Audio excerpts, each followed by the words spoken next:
मैं ज़ॉम्बी बनने के बाद सबसे पहला काम हर जगह मिल्क पाउडर और डायपर्स इकट्ठा करना शुरू किया, क्योंकि मैंने एक इंसानी बच्ची को अपनाया था। सभी ज़ॉम्बीज मेरा मजाक उड़ाते थे कि मैं कितना बेवकूफ हूँ, लेकिन उन्हें नहीं पता था कि यह बच्ची दरअसल ह्यूमन रेस की एम्प्रेस का रीबर्थ थी। अपने पिछले जीवन में उसने चारों दिशाओं में युद्ध लड़े थे, अनगिनत लाइफ एंड डेथ बैटल्स झेली थी, काउंटलेस दूसरी रेसेस के शक्तिशाली वॉरियर्स को मार गिराया था। लेकिन आखिर में डू जी क्लैन की गंदी स्नीक अटैक की वजह से स्टारी स्काई इंसेक्ट रेस की मदर क्वीन के हाथों मारी गई। अब उसका रीबर्थ 50 साल पहले अपोकलिप्स की शुरुआत में हुआ था, लेकिन इस बार वह एक छोटी बच्ची बनकर लौटी थी। उधर मैं जैसे ही इस दुनिया में ट्रांसमिग्रेट हुआ, तुरंत ज़ॉम्बीज के हमले का शिकार हो गया और आखिरकार खुद भी एक ज़ॉम्बी बन गया। अच्छी बात बस इतनी थी कि मेरी ह्यूमन कॉन्शियसनेस बची रही। पिछले 1 महीने से मैं सुपरमार्केट के फ्रिज में मिली फ्रोजन मीट खाकर जिंदा था, लेकिन अब वह मीट भी सड़ने लगी थी। भले ही ज़ॉम्बीज सड़ा हुआ मीट खाते हों, लेकिन ह्यूमन माइंड होने की वजह से मैं उसे नहीं खा सकता था। मजबूरी में मैंने खुद को एक साधारण ज़ॉम्बी की तरह डिस्गाइज किया और खाने की तलाश में बाहर निकल पड़ा। तभी एक घर के किचन में जाने ही वाला था कि अचानक बगल वाले कमरे से एक बच्ची के रोने की आवाज आई। मैंने बेडरूम का दरवाजा खोलकर देखा तो अंदर का कमरा बेहद आरामदायक और साफ सुथरा था, जो बाहर हॉल में फैले खून के धब्बों से बिल्कुल उल्टा था। बिस्तर पर करीब 6-7 महीने की एक बच्ची जोर जोर से रो रही थी। लगता था उसके माता पिता ने अपनी आखिरी सांसों में बेडरूम का दरवाजा बंद करके उसे बचाने की कोशिश की थी। उसी समय यून रुओक्शुए पूरी तरह निराश हो चुकी थी। बड़ी मुश्किल से उसे रीबर्थ मिला था, लेकिन सबसे पहले अपने माता पिता की जगह उसने एक ज़ॉम्बी को देखा। वह पहले से ही काफी देर से भूखी थी, ऊपर से इस वक्त का भयानक डर, हंगर और फियर दोनों के असर से वह बेहोश हो गई। उस छोटी बच्ची को देखकर मैं हैरान रह गया। वह सिर्फ 5-6 महीने की थी, लेकिन उसकी आंखों में उदासी और बेबसी साफ दिखाई दे रही थी। किसी वजह से मुझे उससे अपनापन महसूस हुआ। हम दोनों ही बिना वजह इस दुनिया में आ गए थे और बदकिस्मती से अपोकलिप्स का शिकार बने थे। मेरी आंखों के सामने अचानक आई यह नई जिंदगी अंधेरे में चमकती एक उम्मीद जैसी लगी, जिसने मुझे जीने का नया मकसद दे दिया। इसलिए मैंने तय किया कि मैं इस छोटी बच्ची को पालूंगा। लेकिन तभी मुझे एहसास हुआ कि वह भूख की वजह से बेहोश हो चुकी है और कमरे में रखा मिल्क पाउडर का डिब्बा भी पूरी तरह खाली था। मैंने फैसला किया कि बाहर जाकर मिल्क पाउडर ढूंढ कर लाऊंगा। मैंने बेडरूम का दरवाजा अच्छी तरह बंद किया, बच्ची को अंदर सुरक्षित रखा और दरवाजे के सामने सोफा लगाकर ज़ॉम्बीज के अंदर आने का रास्ता रोक दिया। किचन में काफी तलाश करने के बाद भी कुछ काम का नहीं मिला, इसलिए मुझे ऊपर की मंजिलों पर जाना पड़ा। तीसरी मंजिल के कॉरिडोर में सूखे हुए काले भूरे खून के निशान फैले हुए थे। जमीन पर पहचान में न आने वाले बॉडी पार्ट्स बिखरे पड़े थे। बिल्डिंग का मेन डोर खुला होने के बावजूद वहाँ इतनी बदबू थी कि सांस लेना मुश्किल था। कॉरिडोर में कई अधूरे शरीर वाले ज़ॉम्बीज भी घूम रहे थे, लेकिन अब मैं इन सब का आदी हो चुका था और चुपचाप घरों की सर्च करता रहा। लगातार कई किचन्स खंगालने के बाद भी मुझे मिल्क पाउडर नहीं मिला, सिर्फ थोड़ा सा पूरी तरह न सड़ा हुआ रॉ मीट मिला। आखिर जब मैं 5वीं मंजिल के एक घर में पहुंचा तो वहाँ की महिला ज़ॉम्बी बन चुकी थी और उसने अपने ही बच्चे को खा लिया था। मैं कुछ पल के लिए खामोश हो गया। अगर वह छोटी बच्ची भी बेडरूम में बंद न होती तो शायद उसका अंजाम भी यही होता। आखिरकार खुले हुए मिल्क पाउडर के 2 डिब्बे और करीब 2 किलो ऐसा रॉ मीट ढूंढ लिया जो अभी तक पूरी तरह सड़ा नहीं था। यून रुओक्शुए बेहोशी में ही महसूस कर रही थी कि उसके मुंह में दूध डाला जा रहा है। उसने इंस्टिंक्ट से दूध पीना शुरू किया। एनर्जी मिलने के बाद उसने बड़ी मुश्किल से आंखें खोली, लेकिन उसने देखा कि वह मरी नहीं थी, बल्कि एक ज़ॉम्बी बिल्कुल नैनी की तरह चम्मच से उसे दूध पिला रहा था। अपने पिछले जीवन की यादों में उसने हमेशा ज़ॉम्बीज को सिर्फ खून के प्यासे मॉन्स्टर्स के रूप में देखा था। उसने तो खुद भी अपने ज़ॉम्बी बन चुके साथियों को खत्म किया था। उसके मन में ख्याल आया, क्या यह ज़ॉम्बी मुझे बड़ा करके बाद में खा जाएगा? मुझे नहीं पता वह छोटी बच्ची क्या सोच रही थी, लेकिन उसे दोबारा आंखें खोलते देखकर मैंने राहत की सांस ली। हालांकि वह काफी समय से भूखी थी, इसलिए एक कटोरी मिल्क पाउडर पिलाने के बाद भी उसका पेट नहीं भरा। मैं आदत से उसे कुछ कहने ही वाला था, लेकिन तभी याद आया कि मैं ज़ॉम्बी हूँ। जैसे ही बोलने की कोशिश की, मेरे मुंह से सिर्फ एक धीमी गुर्राहट निकली। मैं चुप हो गया और बिना कुछ बोले लगातार 3 कटोरी मिल्क पाउडर बनाकर उसे पिलाया, तब जाकर उसका पेट भरा। मैंने मन ही मन सोचा कि बच्चे को पालना सच में आसान नहीं है। अब से मुझे ज्यादा मिल्क पाउडर जमा करना होगा। अच्छी बात यह थी कि मिल्क पाउडर लंबे समय तक खराब नहीं होता। पेट भरने के बाद यून रुओक्शुए आराम से बेबी क्रिब में लेट गई। उसे यह सब बेहद अजीब लग रहा था। मेरे शरीर से निकलने वाली ऑरा साफ बता रही थी कि मैं अभी अभी ज़ॉम्बी बना था और सिर्फ एक बेहद कमजोर फर्स्ट स्टेज ज़ॉम्बी था। इतने लो लेवल का ज़ॉम्बी किसी भी हालत में इंटेलिजेंस नहीं रख सकता था, इसलिए वह समझ ही नहीं पा रही थी कि आखिर यह सब कैसे हो रहा है। लेकिन पिछले जीवन में अनगिनत लाइफ एंड डेथ बैटल्स लड़ चुकी एम्प्रेस होने के कारण वह धीरे धीरे शांत हो गई। उसके मन में डर अभी भी था, लेकिन उसने सोचा कि अगर यह ज़ॉम्बी सच में उसे खाना चाहता भी है तो कम से कम वह भूखी नहीं मरेगी। कई दिनों की भूख और डर से उसके नर्व्स पूरी तरह तनाव में थे, लेकिन अब राहत मिलने पर वह गहरी नींद में सो गई। मैं उस छोटी बच्ची का सोता हुआ चेहरा देखकर मुस्कुरा दिया। इस दुनिया में आने के बाद पहली बार मुझे शांति और सुकून महसूस हुआ, लेकिन कुछ महीनों की बच्ची को यहाँ अकेला छोड़ देना मतलब उसकी मौत तय थी, इसलिए मैंने उसे अपने साथ ले जाने का फैसला किया। ये 7 मंजिला पुरानी रेजिडेंशियल बिल्डिंग थी। दूसरी मंजिल बिल्कुल सुरक्षित नहीं थी, जबकि 7वीं मंजिल सबसे ऊपर होने की वजह से काफी सुरक्षित थी। शायद बिल्डिंग पुरानी होने के कारण यहाँ ज़ॉम्बीज ज्यादा नहीं थे, लेकिन जो थे वे बेहद भूखे थे। मैं उस छोटी बच्ची को लेकर खुलेआम घूमने की हिम्मत नहीं कर सकता था, इसलिए मैंने क्रोबार उठाया और रास्ते में मिलने वाले ज़ॉम्बीज को पीछे से चुपचाप खत्म करता गया। 7वीं मंजिल पर पहुंचकर मैंने उसे सुरक्षित रखा, फिर फिर खुद नहाया और साफ कपड़े पहन ली। अब शरीर पर मौजूद घावों के निशान छोड़ दें तो मैं लगभग एक सामान्य इंसान जैसा ही दिखा था। सबसे बड़ी खुशी यह थी कि इस घर में मुझे बेबी प्रोडक्ट्स भी काफी मात्रा में मिल गए। शायद एपोकलिप्स शुरू होने पर यहाँ रहने वाला परिवार जल्दबाजी में सब छोड़कर भाग गया था। मैंने यह भी महसूस किया कि पिछले कुछ दिनों से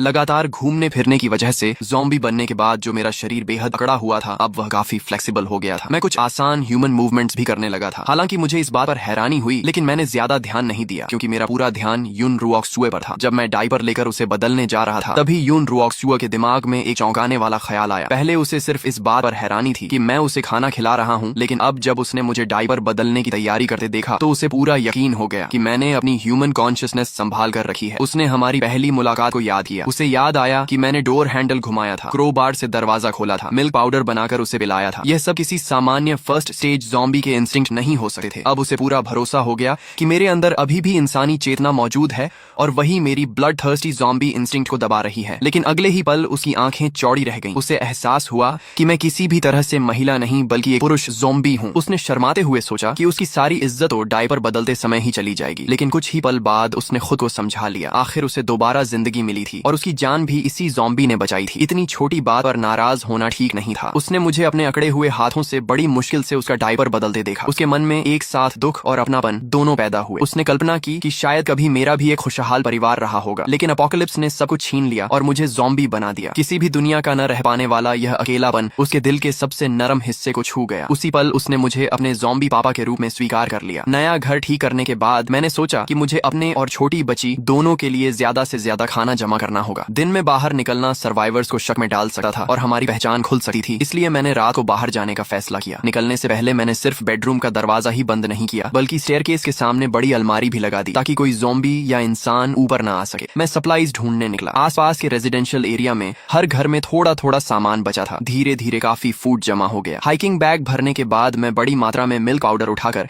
अंधेरे में आगे बढ़ा। तभी अचानक मुझे कुछ अजीब महसूस हुआ। मैंने ऊपर देखा तो आसमान में चमकता चांद पूरी तरह ब्लड रेड हो चुका था। उसी समय यून रुओक्सुए की नींद खुली। उसने देखा कि घर में कोई नहीं है। वह आराम से डायपर गीला करने ही वाली थी कि खिड़की से बाहर ब्लड मून दिखाई दिया। उसने तुरंत समझ लिया कि अब पूरी दुनिया के एवोल्यूशन का दौर शुरू होने वाला है। मुझे भी ब्लड मून देखकर हैरानी हुई, लेकिन यह ज़ॉम्बी एपोकलिप्स की दुनिया थी और मैंने साइंस फिक्शन मूवीज में ऐसा सीन पहले देखा था। इसलिए मैंने जल्दी ही इसे स्वीकार कर लिया और सोचा कि एपोकलिप्स में ऐसा होना स्वाभाविक है। मैं लगातार सप्लाईज उठाकर घर पहुंचाता रहा। मैंने सिर्फ फूड ही नहीं बल्कि बुक्स तक उठानी शुरू कर दी। लेकिन चौथी बार सामान उठाते समय अचानक मेरे शरीर में अजीब बदलाव होने लगे। मेरे बर्फ जैसे ठंडे शरीर के अंदर अचानक जलती हुई गर्मी फैलने लगी। ये एहसास मेरे लिए अजनबी भी था और परिचित ही, जैसे मैं दोबारा इंसान बन रहा हूँ। लेकिन अगले ही पल मेरे दिमाग में असहनीय खुजली और दर्द शुरू हो गया। ऐसा लगा जैसे मेरा ब्रेन फट जाएगा। मुझे लगा कि शायद मेरी ह्यूमन कॉन्शियसनेस खत्म होने वाली है और मैं हमेशा के लिए सिर्फ ब्लड थर्स्टी ज़ॉम्बी बन जाऊंगा। मैं बुरी तरह घबरा गया। सिर्फ मैं ही नहीं बल्कि ब्लड मून की रोशनी में बाकी ज़ॉम्बीज भी उसी बदलाव से गुजर रहे थे। दूसरी तरफ मूनलाइट में नहाए सर्वाइवर्स के शरीर भी गर्म होने लगे। उनके शरीर में ब्लड फ्लो तेज हो गया, बोन्स मजबूत होने लगी और बेडरूम में मौजूद यून रुओक्सुए भी ब्लड मून की लाल रोशनी से घिर गई। उसका छोटा सा शरीर कांपने लगा और पूरे शरीर में तेज गर्मी फैल गई। पता नहीं कितना समय बीत गया, लेकिन आखिरकार मुझे होश आया। आसपास सब कुछ पहले जैसा ही था, लेकिन जैसे ही मैं चला मुझे महसूस हुआ कि मेरा शरीर पहले से कहीं ज्यादा एजाइल हो चुका है। अब मैं पहले जैसा अकड़ा हुआ ज़ॉम्बी नहीं रहा। मैंने देखा कि मेरे शरीर पर फैली काली नसें हल्की पड़ चुकी थीं। सिर पर दोबारा बाल उग आए थे और सड़क पर घूमने वाले बाकी ज़ॉम्बीज भी पहले जितने डरावने नहीं दिख रहे थे। उनमें अब थोड़ी बहुत इंसानों जैसी शक्ल दिखाई देने लगी थी। मेरे मन में उम्मीद जगी कि यह दुनिया मेरी सोच से कहीं ज्यादा रहस्यमयी है। तभी एक ज़ॉम्बी के पास से गुजरते समय मुझे अजीब सा एहसास हुआ। ऐसा लगा जैसे मेरे और उस ज़ॉम्बी के बीच कोई अदृश्य धागा जुड़ा हुआ है। पहले तो मुझे लगा कि शायद मुझे भ्रम हो रहा है, लेकिन जल्द ही मुझे एहसास हुआ कि मेरे अंदर एक स्पेशल एबिलिटी जाग चुकी है। मैं अपनी सोच उस धागे के जरिए ज़ॉम्बी के दिमाग तक भेज सकता था और उसे पपेट की तरह कंट्रोल कर सकता था। मैंने ध्यान लगाकर कोशिश की तो ज़ॉम्बी से मेरा कनेक्शन और मजबूत हो गया और मैं उससे मुश्किल मूवमेंट्स भी करवाने लगा। मैंने इस एबिलिटी का नाम कंट्रोल ज़ॉम्बी रखा। कई बार प्रयोग करने के बाद मुझे पता चला कि फिलहाल मैं एक साथ सिर्फ 2 ज़ॉम्बीज को कंट्रोल कर सकता हूँ और अगर वे बहुत दूर चले जाएं तो मैं उन्हें सही कमांड नहीं दे पाता। मुझे लगा कि यह मेरी मेंटल पावर पर निर्भर करता है। मैंने जिन ज़ॉम्बीज को कंट्रोल किया था उन्हें ज़ॉम्बी पपेट्स नाम दिया। थोड़ा थकने के बाद मुझे अचानक अकेली घर पर मौजूद यून रुओक्सुए की याद आई। मैंने तुरंत दोनों ज़ॉम्बी पपेट्स को इकट्ठा किया, उनसे सारा सामान उठवाया और तेजी से बिल्डिंग की ओर लौट चला। सच कहूँ तो ज़ॉम्बीज से बेहतर मजदूर कोई नहीं हो सकता। न खाना चाहिए, न पानी, न सैलरी। उधर ब्लड मून की ब्लेसिंग खत्म होने के बाद यून रुओक्सुए भी गहरी नींद से जागी। उसके दिमाग में अचानक ढेर सारी जानकारी भर गई और उसकी आंखें एक्साइटमेंट से चमक उठी। पिछले जीवन में उसे सिर्फ टाइम कंट्रोल टैलेंट मिला था, लेकिन इस बार उसके पास टेलेकिनेसिस भी जाग चुकी थी। अब वह सिर्फ अपनी इच्छा से चीजों को कंट्रोल कर सकती जाती थी। सबसे बड़ी खुशी यह थी कि उसे अपने पिछले जीवन की टाइम कंट्रोल एबिलिटी भी दोबारा मिल गई थी। ये दोनों टैलेंट्स मिलकर उसे भविष्य का सबसे शक्तिशाली वॉरियर बना सकते थे। पिछले जीवन में सिर्फ टाइम कंट्रोल के दम पर वह ह्यूमन एम्प्रेस बनी थी, लेकिन इस जन्म में डबल टैलेंट मिलने का मतलब था कि अटैक और डिफेंस दोनों में वह अजेय बन सकती थी। उसने अपनी नई एबिलिटीज इस्तेमाल करने की कोशिश की, लेकिन उसका बेबी बॉडी अभी बहुत कमजोर था। कुछ ही देर में उसके सिर में तेज दर्द और कमजोरी शुरू हो गई। फिर भी उसकी कमजोर मेंटल पावर उसके आत्मविश्वास को नहीं तोड़ सकी। उसे पूरा यकीन था कि बड़े होने पर उसकी ताकत पिछले जीवन से भी कई गुना ज्यादा होगी और वह उस इंसेक्ट क्वीन को भी हरा देगी जिसने पिछले जन्म में उसे मार डाला था। तभी बाहर से आवाज आई। यूनरुऑक्सुए मुस्कुराई और समझ गई कि उसका ज़ॉम्बी पापा वापस आ गया है। अब उसके मन में यह जानने की उत्सुकता थी कि ह्यूमन कॉन्शियसनेस वाला ज़ॉम्बी ब्लड मून के बाद क्या इंसानों की तरह कोई स्पेशल एबिलिटी भी जागा होगा। उधर मैंने देखा कि स्टेयरकेस के सामने रखी अलमारी अपनी जगह से नहीं हिली थी, तो मैंने राहत की सांस ली। इस दुनिया में आने के बाद पहली बार मुझे किसी की चिंता हुई थी। मैंने जल्दी से अलमारी हटाई, बेडरूम का दरवाजा खोला और अंदर दौड़ गया। वहाँ यूनरुऑक्सुए जाग रही थी और चुपचाप मेरी तरफ देख रही थी, जबकि मैंने आज तक कभी लव भी नहीं किया था, लेकिन इस वक्त पहली बार मुझे सच में पापा बनने का एहसास हो रहा था। इसके बाद मैं किचन में गया, लेकिन पानी और बिजली दोनों बंद थे, इसलिए मैंने मिनरल वाटर से ही छोटी बच्ची के लिए मिल्क पाउडर तैयार किया। जब मैं दूध घोल रहा था तब यूनरुऑक्सुए भी अपने ज़ॉम्बी पापा को ध्यान से देख रही थी। उसने महसूस किया कि ब्लड मून के बाद मेरे अंदर कुछ बदलाव जरूर आए हैं, हालांकि वे ज्यादा बड़े नहीं थे। अब मैं पहले से थोड़ा ज्यादा इंसानों जैसा दिखने लगा था, लेकिन यह बदलाव उसके पिछले जीवन में देखी गई ज़ॉम्बी एवोल्यूशन से बिल्कुल अलग था। पिछले जन्म में ज़ॉम्बीज कई अलग अलग टाइप्स में एवोल्यूशन करते थे, जैसे टैंक टाइप ज़ॉम्बी जिनका शरीर बेहद विशाल और ताकतवर हो जाता था। उनकी डिफेंस असाधारण होती थी और वे बैटलफील्ड में मेन बैटल टैंक की तरह सर्वाइवर्स के लिए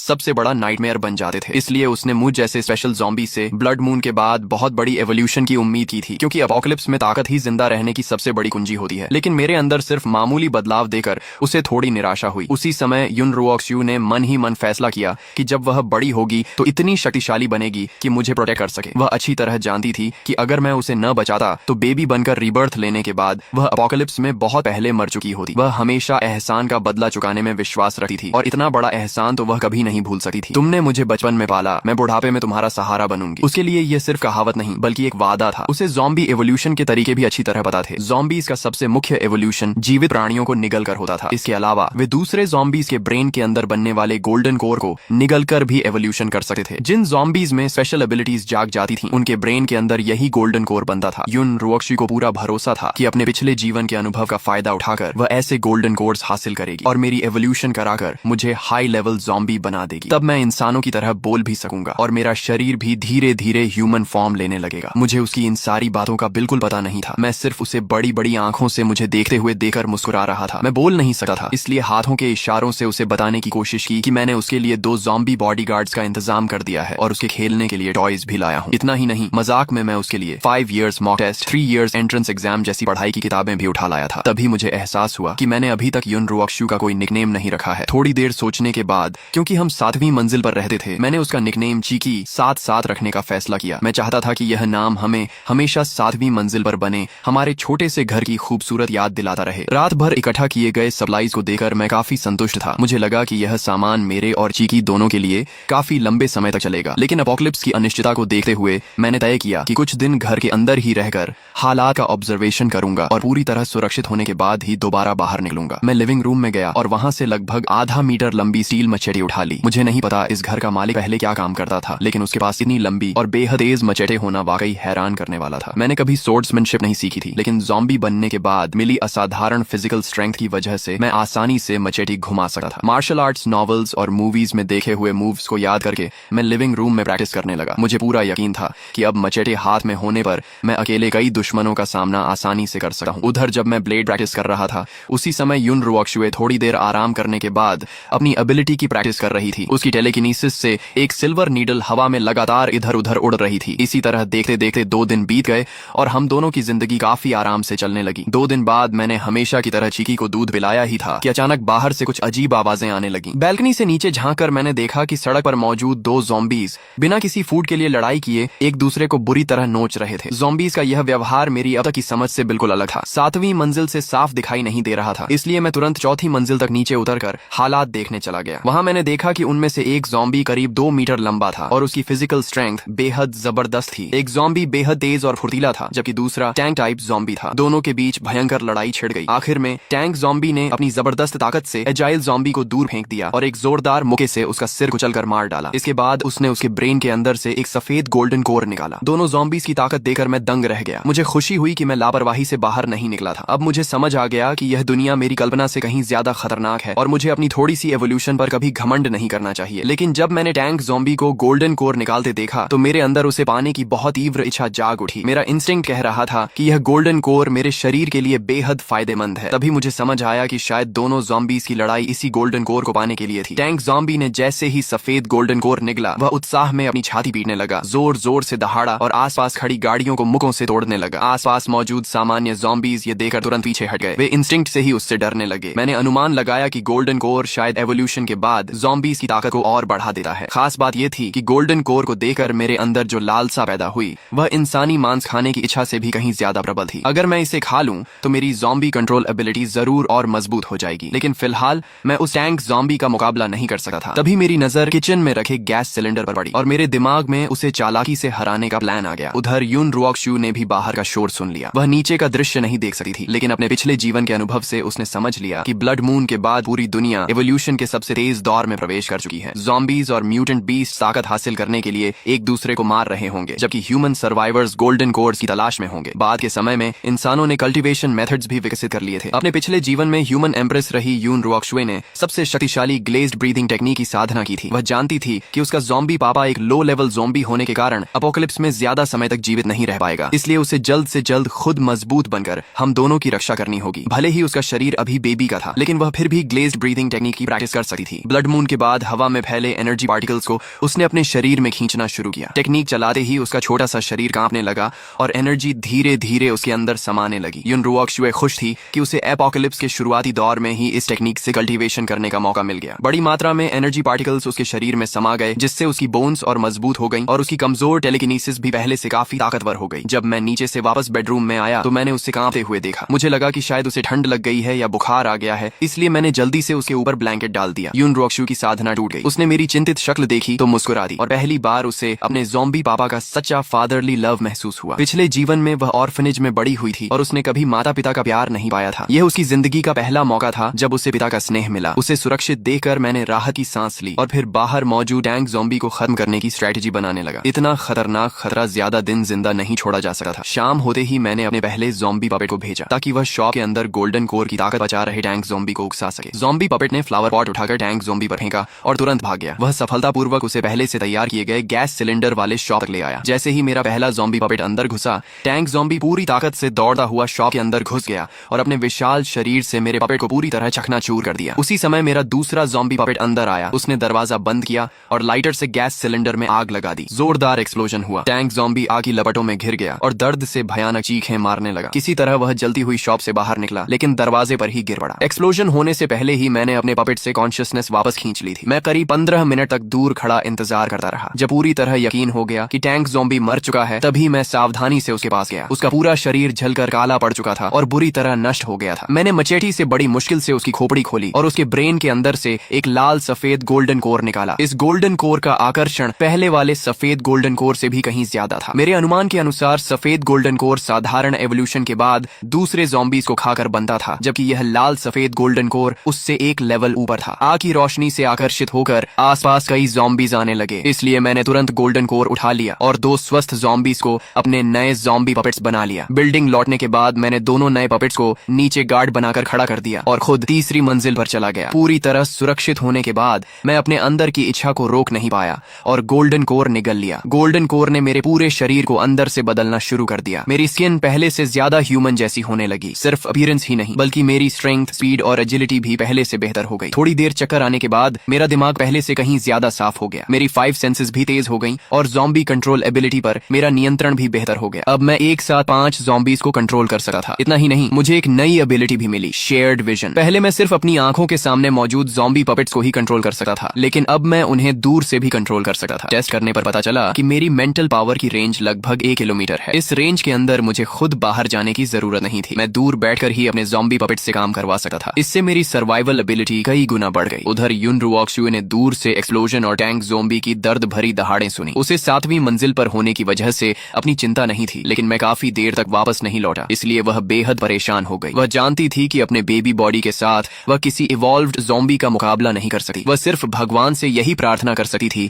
कि उसका ज़ॉम्बी पापा सुरक्षित लौट आए। चिंता चिंता की वजह से वह ग्लेज्ड ब्रीदिंग टेक्निक पर भी ध्यान नहीं लगा पा रही थी। तभी बाहर दरवाजा खुलने की आवाज आई। युन रुओक्शुए ने राहत की सांस ली और उसके चेहरे पर मुस्कान आ गई। आखिर ताला खोलकर अंदर आने वाला उसका ज़ॉम्बी पापा ही हो सकता था। जब मैं वापस आया और उसे मुस्कुराते देखा तो मेरा दिल भी खुश हो गया। अब मेरी ताकत पहले से बढ़ चुकी थी और मैं उसे बेहतर तरीके से प्रोटेक्ट कर सकता था। मैं खुशी खुशी किचन में गया और उसके लिए मिल्क पाउडर बनाया। उसे मीठे स्वाद से दूध पीते देकर मुझे लगा जैसे मेरे इस सड़े हुए ज़ॉम्बी शरीर में फिर से जिंदगी लौट आई हो। अगले 2 दिनों तक मैं अपनी टेलीकिनेसिस से ज़ॉम्बी पपेट्स को आसपास सप्लाईज इकट्ठा करने भेजता रहा। मैंने नीचे की कई मंजिलों को वेयर हाउस बना दिया। बेबी प्रोडक्ट्स, फूड और ज़ॉम्बीज से लड़ने वाले कई टूल्स भी जमा हो गए। हमारी जिंदगी हर दिन लगभग एक जैसी थी, लेकिन फिर भी मुझे बेहद संतोष मिलता था क्योंकि मैं महसूस कर सकता था कि मेरी ताकत लगातार बढ़ रही है। दूसरी तरफ युन रुओक्शुए रोज मिल्क पीने के बाद ग्लेज्ड ब्रीदिंग टेक्निक की प्रैक्टिस करती रहती। कभी कभी उसे लिविंग रूम से हल्की हल्की आवाजें सुनाई देती। पिछले कुछ दिनों की घटनाओं को जोड़कर उसने अंदाजा लगाया कि मैं शायद किसी सुपर ज़ॉम्बी से मिल चुका हूँ। वह अच्छी तरह जानती थी कि इवॉल्व्ड ज़ॉम्बीज की ताकत सामान्य ज़ॉम्बीज से कई गुना ज्यादा होती है। इस नई दुनिया में साधारण ज़ॉम्बीज सबसे नीचे थे। उन्हें ह्यूमन सर्वाइवर्स, दूसरे ज़ॉम्बीज और म्यूटेंट बीस्ट्स तीनों से खतरा था। उसे इस बात ने बहुत भावुक कर दिया कि इतनी मुश्किल परिस्थितियों में भी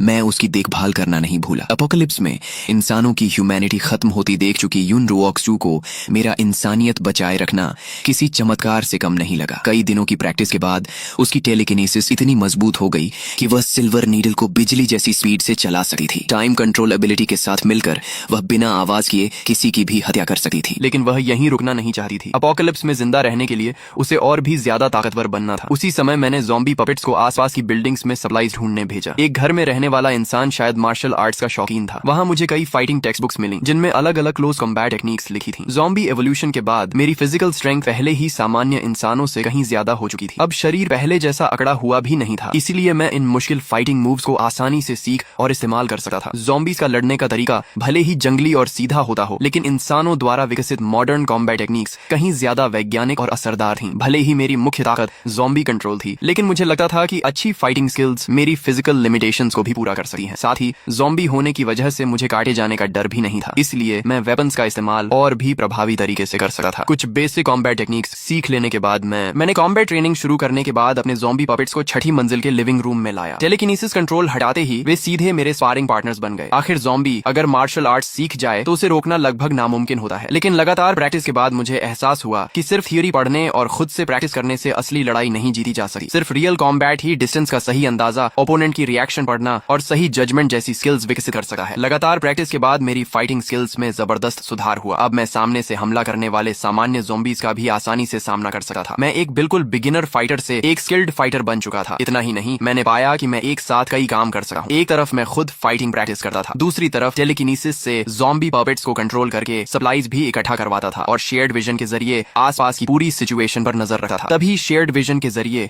मैंने सनशाइन कम्युनिटी की पहली बिल्डिंग की 3री मंजिल पर 2 ज़ॉम्बीज को इधर उधर घूमते देखा। अचानक उनके सामने एक ब्लड रेड शैडो बिजली जैसी स्पीड से गुजरी। उसकी स्पीड इतनी डरावनी थी कि अगर जमीन पर उसके निशान न दिखे तो मुझे लगा कि मेरी आंखों ने धोखा खाया है। मैंने तुरंत ज़ॉम्बी पपेट से उस ब्लड शैडो का पीछा करवाया। कुछ मिनट बाद आखिरकार वह क्रीचर साफ दिखाई दिया। उसका रूप बेहद भयानक था। उसके शरीर की स्किन लगभग पूरी उतर चुकी थी। उसके टीथ और टंग भी डरावने तरीके से बदल चुके थे। उसके दोनों हाथ और पैर म्यूटेंट बीस्ट के क्लॉज बन चुके थे। वह अब 2 पैरों पर खड़ा भी नहीं हो सकता था और सिर्फ 4 पैरों पर दौड़ता था। लेकिन उसकी स्पीड और एक्सप्लोसिव पावर अविश्वसनीय थी। वह दीवारों और सीलिंग पर भी आसानी से दौड़ सकता था। उस ब्लड ज़ॉम्बी को देखते ही मेरे ज़ॉम्बी पपेट्स भी इंस्टिंक्ट से डर गए। अगले ही पल उसने बिजली जैसी स्पीड से मेरे दोनों पपेट्स को सेकंडों में मार डाला। यह आखिर कैसा मॉन्स्टर था। कॉन्शियसनेस वापस अपने शरीर में लौटने के बाद भी मेरे मन में डर बना रहा। ब्लड मून के बाद कुछ ज़ॉम्बीज ने ऐसी एबिलिटीज हासिल कर ली थीं जो मेरी कल्पना से भी बाहर थीं। मेरी मौजूदा ताकत उनके सामने कुछ भी नहीं थी। अगर मैं अपने 5 ज़ॉम्बी पपेट्स को भी एक साथ भेज देता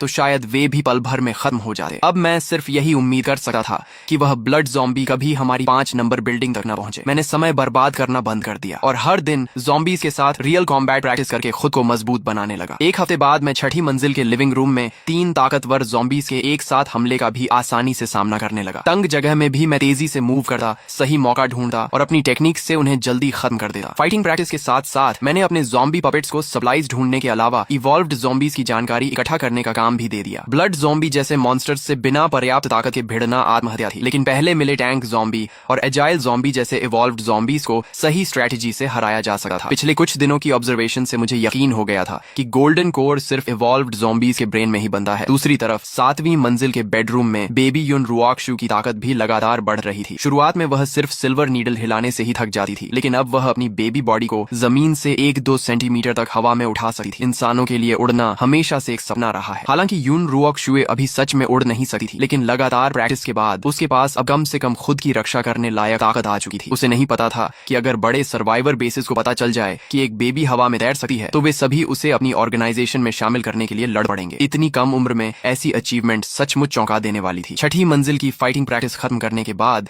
मैंने ज़ॉम्बी पपेट्स से मरे हुए ज़ॉम्बीज की सफाई करवाई। मैं ऊपर जाकर चीकी को मिल्क पाउडर पिलाने ही वाला था कि सप्लाईज इकट्ठा कर रहे एक ज़ॉम्बी पपेट ने अचानक नई जानकारी भेजी। ज्यादा दूर नहीं, एक दुबला लेकिन बेहद तेज एजाइल ज़ॉम्बी एक बेहद कमजोर ह्यूमन सर्वाइवर का पीछा कर रहा था। मैंने अपने ज़ॉम्बी पपेट्स को सामान्य ज़ॉम्बीज की तरह डिस्गाइज करके उचित दूरी पर आधे घेराव की फॉर्मेशन में धीरे धीरे उस एजाइल ज़ॉम्बी की तरफ बढ़ाया जो आराम से इंसानी मांस खा रहा था। मैंने यह स्ट्रेटेजी इसलिए चुनी क्योंकि एजाइल ज़ॉम्बी की स्पीड बहुत ज्यादा थी। अगर मैं बिना सोचे समझे हमला करता तो मेरे सारे ज़ॉम्बी पपेट्स खत्म हो सकते थे। जैसे ही हमारे बीच की दूरी लगभग 10 मीटर रह गई, मैंने अचानक 5 ज़ॉम्बी पपेट्स को चार्ज करने का आदेश दिया। एजाइल ज़ॉम्बी ने अपनी स्पीड के दम पर ज्यादातर हमलों से बच लिया, लेकिन मेरी हाफ एनसर्कलमेंट स्ट्रेटेजी की वजह से उसकी दाहिनी बांह और पीठ पर गहरे घाव लग गए। हालांकि मेरे एक ज़ॉम्बी पपेट की फायर एक्स उसकी पसलियों में फंस गई और गुस्से में एजाइल ज़ॉम्बी ने उसका सिर चीरकर उसे तुरंत मार डाला। मैंने तुरंत 2 ज़ॉम्बी पपेट्स को सामने से हमला करने भेजा ताकि उसका ध्यान भटक जाए, जबकि बाकी 2 पपेट्स ने पीछे से दोबारा हमला किया। एजाइल ज़ॉम्बी ने सामने वाले पपेट्स को पीछे धकेल दिया, लेकिन वह कमर पर हुए जोरदार हॉरिजॉन्टल स्लैश से नहीं बच सका और उसके शरीर का बड़ा हिस्सा कट गया। घायल होने के बाद उसने और भी तेज स्पीड से हमला किया और एक और ज़ॉम्बी पपेट का सिर तोड़ दिया, लेकिन बाकी तीनों ज़ॉम्बी पपेट्स बिना रुके उस पर टूट पड़े। आखिरकार एजाइल ज़ॉम्बी लगातार होती फायर एक्स की बारिश से नहीं बच पाया और वहीं मारा गया। उसे मारने के बाद मैंने बचे हुए ज़ॉम्बी पपेट्स से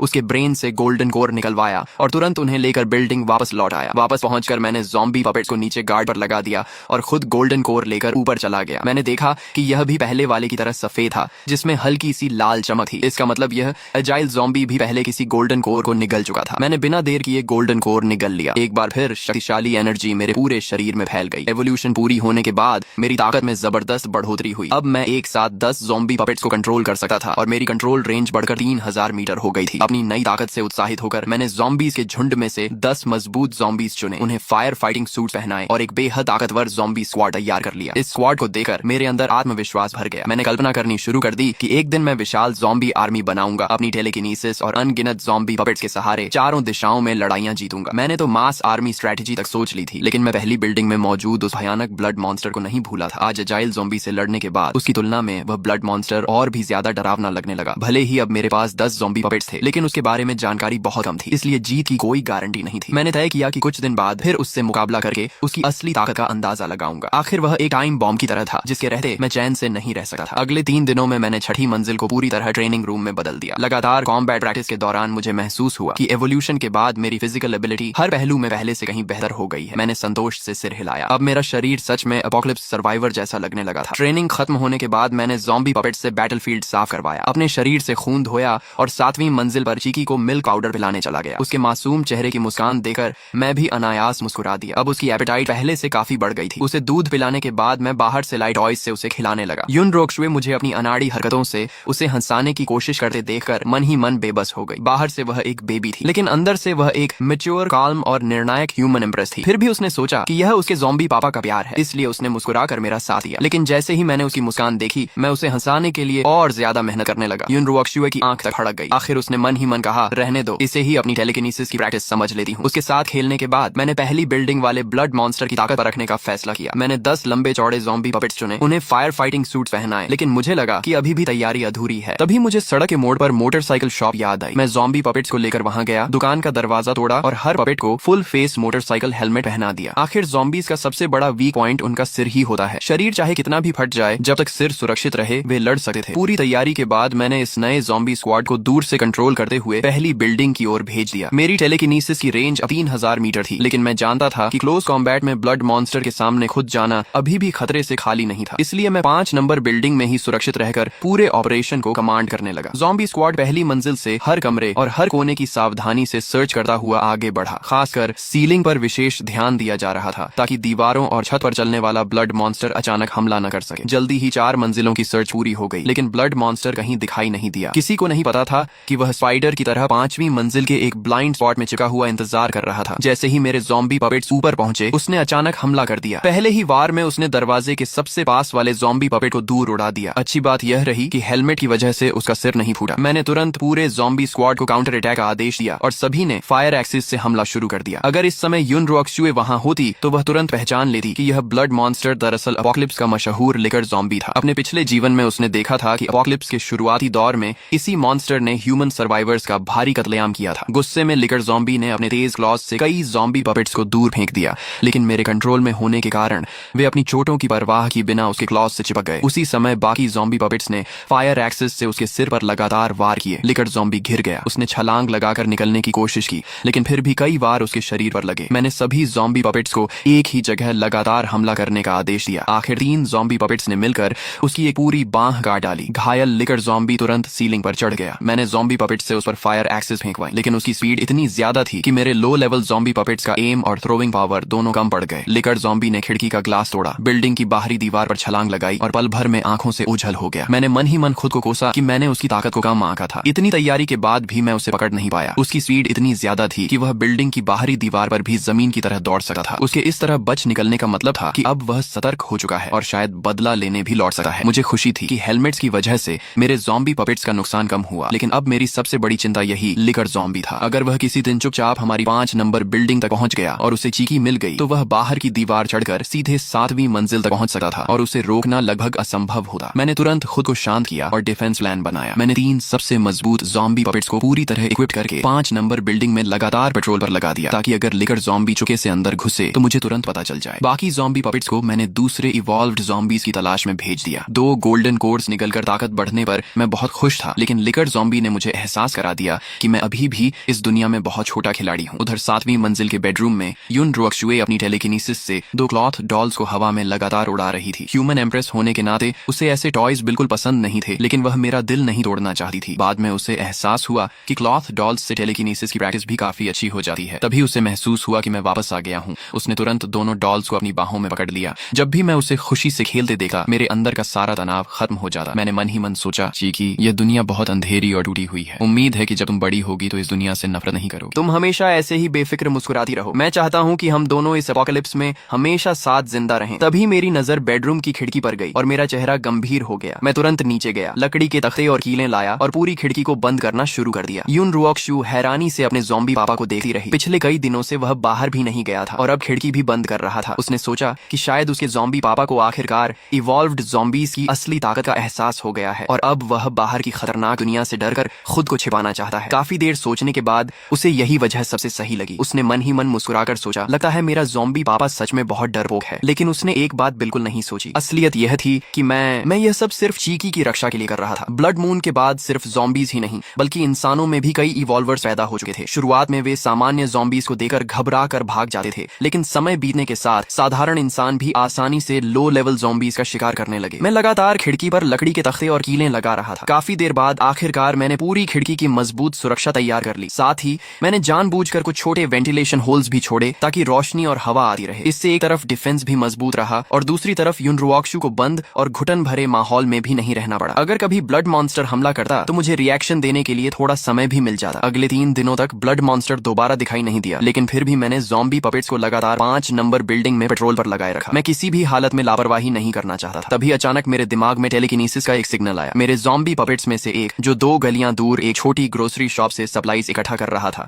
उसका सामना कुछ ह्यूमन सर्वाइवर्स से हो गया। शुरुआत में उन सर्वाइवर्स ने उसे साधारण ज़ॉम्बी समझा, लेकिन जैसे ही ज़ॉम्बी पपेट ने पलटकर उनकी तरफ देखा, वे घबरा गए। उनमें से एक मजबूत आदमी, जिसका नाम टीजू था, आयरन रॉड उठाकर सीधे ज़ॉम्बी पपेट की तरफ दौड़ा। मैंने तुरंत ज़ॉम्बी पपेट को फायर एक्स से उसका मुकाबला करने का आदेश दिया। जैसे ही दोनों भिड़े, मैं हैरान रह गया। मैंने जानबूझकर सबसे ताकतवर ज़ॉम्बीज को पपेट बनाया था और सामान्य ज़ॉम्बीज की फिजिकल स्ट्रेंथ भी इंसानों से ज्यादा होती थी, लेकिन मुझे उम्मीद नहीं थी कि टीजू की ताकत इतनी जबरदस्त होगी। उसकी आयरन रॉड से आया वार इतना भारी था कि ज़ॉम्बी पपेट का पूरा हाथ सुन्न हो गया। अगले ही वार में टीजू ने फायर एक्स दूर उड़ा दी और एक ही प्रहार में ज़ॉम्बी पपेट का सिर कुचल दिया। ज़ॉम्बी पपेट के गिरने के बाद टीजू उसके पास गया और हैरानी से बोला, यह दुनिया तो सच में पागल हो गई है। अब ज़ॉम्बीज भी वेपन्स इस्तेमाल करने लगे हैं। क्या यह किसी नई एवोल्यूशन का ज़ॉम्बी है? लेकिन उसने ज्यादा सोचने की बजाय अपने साथियों को जल्दी जल्दी सप्लाईज उठाने को कहा। उसे डर था कि कहीं कोई इवॉल्व्ड ज़ॉम्बी वहां ना आ जाए। अपने लीडर को एक ही वार में ज़ॉम्बी मारते देखकर बाकी लोग उसकी तारीफ करने लगे। अच्छा हुआ टीजू भाई हमारे साथ हैं, नहीं तो हमें इतना सारा फूड कभी नहीं मिलता। दूसरा बोला, इवॉल्व्ड ज़ॉम्बीज भी क्या कर लेंगे? टीजू भाई की पावर के सामने सामने तो एक ही डंडा काफी है। अपोकलिप्स में ताकतवर सहारा मिलना सबसे जरूरी था, इसलिए सभी लोग उसकी खुशामद करने में लगे थे। टीजू भी उनकी तारीफ सुनकर काफी खुश था। मुझे इस बात पर हैरानी हुई कि अपोकलिप्स शुरू हुए 1 महीने से ज्यादा हो चुका था और फिर भी ह्यूमन सर्वाइवर्स जिंदा थे। सबसे ज्यादा मेरा ध्यान टीजू पर गया। उसकी ताकत देखकर मुझे पूरा यकीन हो गया कि वह कोई ह्यूमन इवॉल्वर है, क्योंकि साधारण इंसान इतनी ताकत नहीं दिखा सकता। इंसानों की इंटेलिजेंस और चालाकी को देखते हुए मुझे चिंता हुई कि अगर वे हमारे सप्लाई तक पहुंच गए तो मेरी और चीकी दोनों की जान खतरे में पड़ सकती है। इसलिए मैंने फैसला किया कि अब से ज़ॉम्बी पपेट्स को उस इलाके में बिल्कुल नहीं भेजूंगा। ह्यूमन सर्वाइवर्स से हुई इस मुलाकात के बाद कुछ और दिन बीत गए। अब मैंने सप्लाईज इकट्ठा करना लगभग बंद कर दिया था, क्योंकि मेरे ज़ॉम्बी पपेट्स की एफिशिएंसी इतनी ज्यादा थी कि 5 नंबर बिल्डिंग के लगभग हर कमरे में अलग अलग तरह की सप्लाईज भर चुकी थी। दूसरी तरफ युन रुओक्सुए इन दिनों अपने बेडरूम में टेलीकिनेसिस की मदद से क्रॉलिंग प्रैक्टिस कर रही थी। धीरे धीरे उसके शरीर पर कंट्रोल बढ़ता गया और उसकी क्रॉलिंग स्पीड भी पहले से कहीं ज्यादा तेज हो गई। आखिरकार टेलीकिनेसिस की मदद से उसने चलना भी सीख लिया। तभी मैं कमरे का दरवाजा खोलकर अंदर आया। सामने का सीन देखकर मैं पूरी तरह शॉक रह गया। इतनी सी बेबी और ये तो चल भी रही है। पहले तो मैं हैरान रह गया, फिर मेरे चेहरे पर खुशी छा गई। मैंने हमेशा चाहा था कि युन रुओक्सुए जल्दी से अपोकलिप्स के माहौल में खुद को ढाल सके, लेकिन मैंने कभी नहीं सोचा था कि वह इतनी छोटी उम्र में ही चलना सीख जाएगी। मैं उसे गोद में उठाकर लिविंग रूम में ले आया, क्योंकि वहाँ का समतल फर्श प्रैक्टिस के लिए ज्यादा अच्छा था। युन रुओक्सुए ने अपनी टेलीकिनेसिस की मदद से जल्दी ही वहाँ भी बैलेंस बना लिया, लेकिन उसके बेबी बॉडी की ताकत अभी कम थी। शरीर को संभालने में उसकी काफी मेंटल पावर खर्च हो रही थी। थोड़ी देर प्रैक्टिस करने के बाद वह खुद ही रुक गई। मुझे लगा कि वह थक गई है, इसलिए मैंने उसे उठाकर सोफा पर आराम से बैठा दिया। उसके बाद मैं अपनी स्टील मशटी लेकर बैल्कनी में चला गया। मेरी बॉडी पूरी तरह इवॉल्व होने के बाद स्ट्रेंथ भी हर तरफ से बढ़ चुकी थी। अब जब मैं अपनी स्टील मशटी घुमाता तो हवा चीरने की आवाज गूंजने लगी। फिलहाल मैं सिर्फ अपने पिछले जीवन में मार्शल आर्ट्स और वुक्सिया मूवीज में देखी हुई टेक्निक्स की नकल करके प्रैक्टिस कर रहा था, लेकिन मुझे हमेशा लगता था कि अगर इंसान खुद काफी स्ट्रांग हो जाए तो ईंट का टुकड़ा भी दूसरों का डिफेंस तोड़ सकता है। युन रुओक्सुए मुझे देखकर हैरान रह गई। मैं लगातार अपनी स्ट्रेंथ बढ़ा रहा था। उसकी नजर में मैं सिर्फ एक साधारण ज़ॉम्बी था। बस फर्क इतना था कि मेरे अंदर ह्यूमन कॉन्शियसनेस बची हुई थी और मैं वेपन्स इस्तेमाल कर सकता था, जिससे मैं लो लेवल ज़ॉम्बीज से बेहतर था। लेकिन पिछले जन्म की ह्यूमन एम्प्रेस होने के कारण युन रुओक्सुए को कॉम्बैट और मार्शल आर्ट्स का बेहद गहरा एक्सपीरियंस था। उसकी नजर में मेरी स्वॉर्ड्समैनशिप इतनी बेकार थी कि अगर मेरा सामना किसी सच में स्किल्ड फाइटर से हो जाए तो वह पलक झपकते ही उसके ज़ॉम्बी पापा को मार देगा। दूसरी तरफ मैं यह देखकर खुश हो गया कि चीकी मुझे ध्यान से देख रही है। मुझे लगा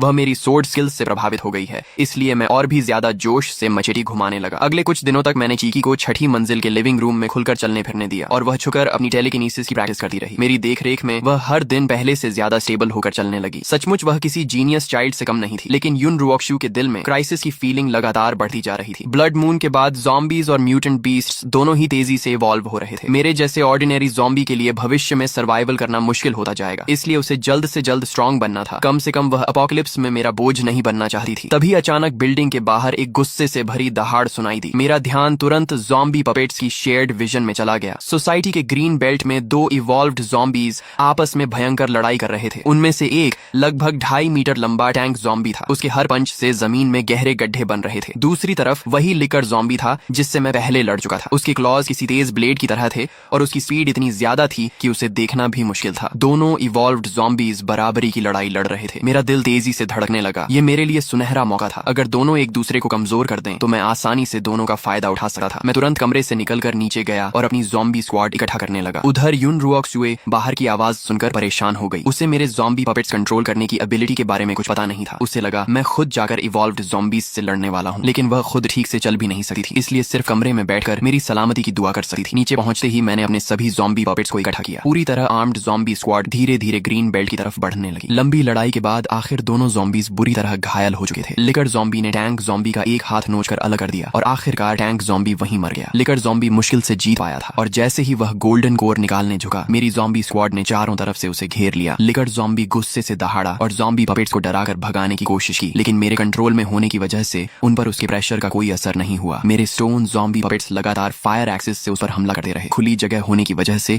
लिकर ज़ॉम्बी अपनी वॉल रनिंग एबिलिटी का फायदा नहीं उठा पाया और आखिरकार उसे चारों तरफ से घेर लिया गया। दोनों इवॉल्व्ड ज़ॉम्बीज के गोल्डन कोर्स मेरे हाथ लग गए। मैं खुशी से झूम उठा और तुरंत अपनी ज़ॉम्बी स्क्वाड को लेकर सोसाइटी लौट आया। इस बार दोनों गोल्डन कोर्स पहले से भी ज्यादा रेड हो चुके थे। साफ था कि वे पहले ही कई गोल्डन कोर्स निकल चुके थे। तीसरी मंजिल पर पहुंचते ही मैंने दोनों गोल्डन कोर्स एक साथ निकल ली। इस बार मिलने वाली एनर्जी पहले से कई गुना ज्यादा थी, लेकिन सबसे बड़ा बदलाव मेरी स्पिरिट पावर में हुआ। मेरे दिमाग में इतनी जबरदस्त मेंटल एनर्जी भर गई कि मैं उसे सहन ही नहीं कर पाया और कुछ ही देर बाद बेहोश होकर गिर पड़ा। 7वीं मंजिल पर युन रुओक्सुए बेचैनी से सोफा पर लौटने लगी। काफी देर तक मेरी कोई आवाज नहीं आई तो उसने उम्मीद छोड़ दी। उसे लगा कि उसका ज़ॉम्बी पापा इवॉल्व्ड ज़ॉम्बीज के हाथों मारा गया। वह दुखी होकर सोचने लगी, बेचारे ज़ॉम्बी पापा, बस थोड़ा और इंतजार कर लेते। तभी अचानक दरवाजे का लॉक खुलने की आवाज आई। यून रुओक्शू ने तुरंत सिर उठाया और उसके चेहरे पर खुशी छा गई। वह सोफा से उतरकर लड़खड़ाते कदमों से मेरी तरफ दौड़ी और उसके मुंह से अचानक निकल गया, पापा। मैं वहीं बिजली गिरने की तरह जम गया। चीकी पहली बार मुझे पापा बुला रही थी। मैंने दो जन्म जी लिए लेकिन कभी गर्लफ्रेंड तक नहीं बनी। अचानक किसी के मुंह से पापा सुनना मेरे लिए ऐसा एहसास था जिसे मैं शब्दों में बयां नहीं कर सकता था। उधर यून रुओक्शू भी खुद चौंक गई। खुशी में उसने अपने मन की बात सीधे बोल दी थी, लेकिन फिर उसने सोचा कि उसके अंदर पिछले जन्म की सोल मौजूद है, इसीलिए बोलना उसके लिए मुश्किल नहीं था। बस रीबर्थ के बाद उसने कभी बोलने की प्रैक्टिस नहीं की थी। लेकिन मुझे इनमें से कुछ भी नहीं पता था। मुझे सिर्फ इतना लगा कि मेरी चीकी कोई जीनियस चाइल्ड है जिसने बिना सिखाए ही बोलना सीख लिया। मैं खुशी में जोर जोर से ज़ॉम्बी ग्राउल करने लगा। अफसोस कि मैं अभी भी इंसानों की तरह बोल नहीं सकता था। इस एवोल्यूशन के बाद मैं अब एक साथ 30 ज़ॉम्बी पपेट्स कंट्रोल कर सकता था और मेरी मेंटल पावर की रेंज सीधे 8000 मीटर तक पहुंच गई थी। इतनी ताकत मिलने के बाद मैंने तुरंत अपनी आर्मी बढ़ाने का फैसला किया। दूसरी तरफ यून रुओक्शू अब मिल्क पाउडर पीना नहीं चाहती थी। उसने अपने छोटे छोटे दांत दिखाकर मुझे समझाया कि अब वह सिर्फ दूध नहीं पिएगी। मुझे अपनी गलती का एहसास हुआ। आखिर चीकी मुझसे ज्यादा समझदार थी। मैं तुरंत छठी मंजिल पर गया और राइस पॉरेज में मिल्क पाउडर मिलाकर उसे बेबी फूड बनाकर खिलाया। इस बार चीकी ने खुद स्पून पकड़कर खाना शुरू कर दिया और बोली, पापा अब मैं खुद खा लूंगी। उसे खुशी से खाते देकर मेरा दिल भर आया। मेरी छोटी चीकी सचमुच बड़ी हो रही थी। स्ट्रेंथ बढ़ने के बाद मेरे मन में एक नया विचार आया। अगर मैं ऑर्डिनरी ज़ॉम्बीज को कंट्रोल कर सकता हूँ तो क्या इवॉल्व्ड ज़ॉम्बीज को भी कंट्रोल कर सकता हूँ। ज्यादा इंतजार नहीं करना पड़ा। कुछ हजार मीटर दूर मेरे एक ज़ॉम्बी पपेट को अकेला घूमता हुआ एक टैंक टाइप इवॉल्व्ड ज़ॉम्बी मिला। मैं अपने ज़ॉम्बी पपेट्स को साधारण ज़ॉम्बीज की तरह छुपाकर उसके पास ले गया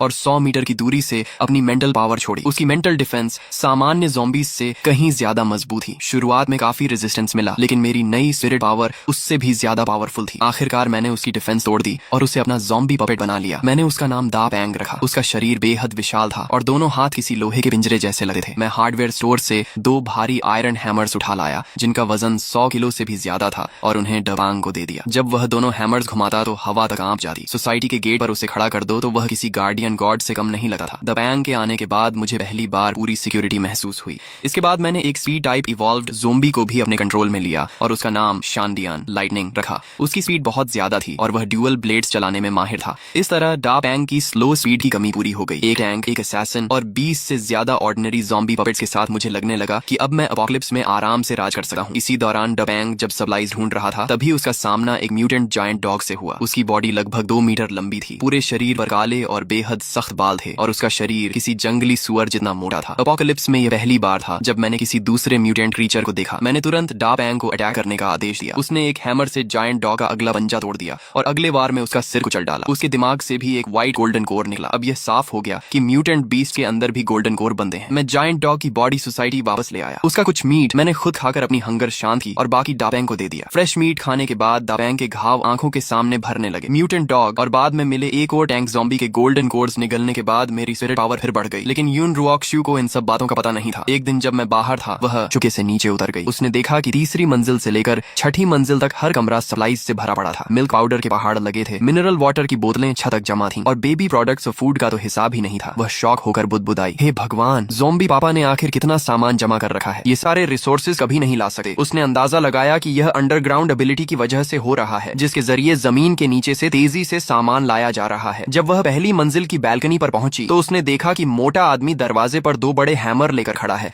इससे उसका यकीन और भी पक्का हो गया कि पापा इसी अंडरग्राउंड एबिलिटी की मदद से अंदर बाहर आते हैं। असल में वह मोटा आदमी मेरा कंट्रोल किया हुआ ज़ॉम्बी पपेट था। लेकिन यून रुओक्शू यह नहीं जानती थी। उसने मन ही मन फैसला किया कि जब उसकी ताकत काफी बढ़ जाएगी तो सबसे पहले इसी बड़े मोटे ज़ॉम्बी को खत्म करेगी ताकि पापा के रास्ते की रुकावट हट जाए। उसने प्रॉपर्टी कॉन्ट्रैक्ट भी ढूंढ निकाला और उसे पता चला कि वह जियांगहाई सिटी में है। उसने तुरंत अपने पिछले जन्म की यादें खंगालनी शुरू की। जियांगहाई सिटी में 2 बहुत मशहूर पावर हाउसेस थे। पहली थी 9 बार रिवाइव होने की ताकत रखने वाली महिला police officer 9 death demon police. दूसरा था लाइटनिंग पावर को कंट्रोल करने वाला mutated white bear thunder roar. अगर 9 डेथ डीमन पुलिस को उसके पूरी तरह ताकतवर बनने से पहले अपने साथ मिला लिया जाए तो भविष्य में वह बहुत बड़ी मदद साबित होगी। कुछ देर बाद एक मिलिट्री हेलीकॉप्टर शहर के ऊपर से गुजरा और पर्चे गिराने लगा। उनमें लिखा था कि जियांगहाई सिटी की मिलिट्री ने शहर के बाहर सर्वाइवर्स बेस बना लिया है। मैंने पर्चा पढ़कर यूं ही फेंक दिया। मैं खुद एक ज़ॉम्बी था। इंसानों के बेस से मेरा कोई लेना देना नहीं था। वहीं यून रुओक्शू ने ठंडी हंसी के साथ पर्चे को मसल कर फेंक दिया। वह पिछले जन्म में सर्वाइवर्स बेस में रह चुकी थी। वहां सिर्फ अंधेरा, अन्याय और गंदी पॉलिटिक्स भरी हुई थी। ऐसे चालाक इंसानों के बीच रहने से कहीं बेहतर था कि वह अपने ज़ॉम्बी डैड के साथ रहे। इसी बीच जब मैं लगातार अपनी ताकत बढ़ा रहा था तभी पास के पुलिस स्टेशन की महिला ऑफिसर सू सू मुचिंग कुछ साथियों को लेकर सनशाइन कॉलोनी में ट्रक लेने पहुंची। वो ट्रक चलाकर सर्वाइवर्स को शहर से बाहर निकालना चाहती थी, लेकिन कॉलोनी के गेट पर उसकी मुलाकात मोटे ज़ॉम्बी से हो गई। सू मुचिंग ने उसे हटाने के लिए एक पत्थर उठाकर उसकी तरफ फेंका, लेकिन कोई असर नहीं हुआ। फिर उसने अपनी पिस्टल निकालकर गोली चला दी। जैसे ही मैंने उसे मेरे ज़ॉम्बी पपेट पर गन तानते देखा, मेरा गुस्सा फूट पड़ा। चाहे उसका कोई भी मकसद हो, जिसने भी मेरे ज़ॉम्बी पपेट पर गोली चलाई उसकी सिर्फ मौत तय थी। मैंने मोटे ज़ॉम्बी को कंट्रोल करके हैमर से बुलेट रोक दी और अगले ही पल अपना हाथ घुमाकर हैमर सीधे सू मुचिंग की तरफ फेंक दिया। उसने कभी नहीं सोचा था कि ज़ॉम्बी उड़ता हुआ हैमर भी चला सकते हैं। वह बच नहीं पाई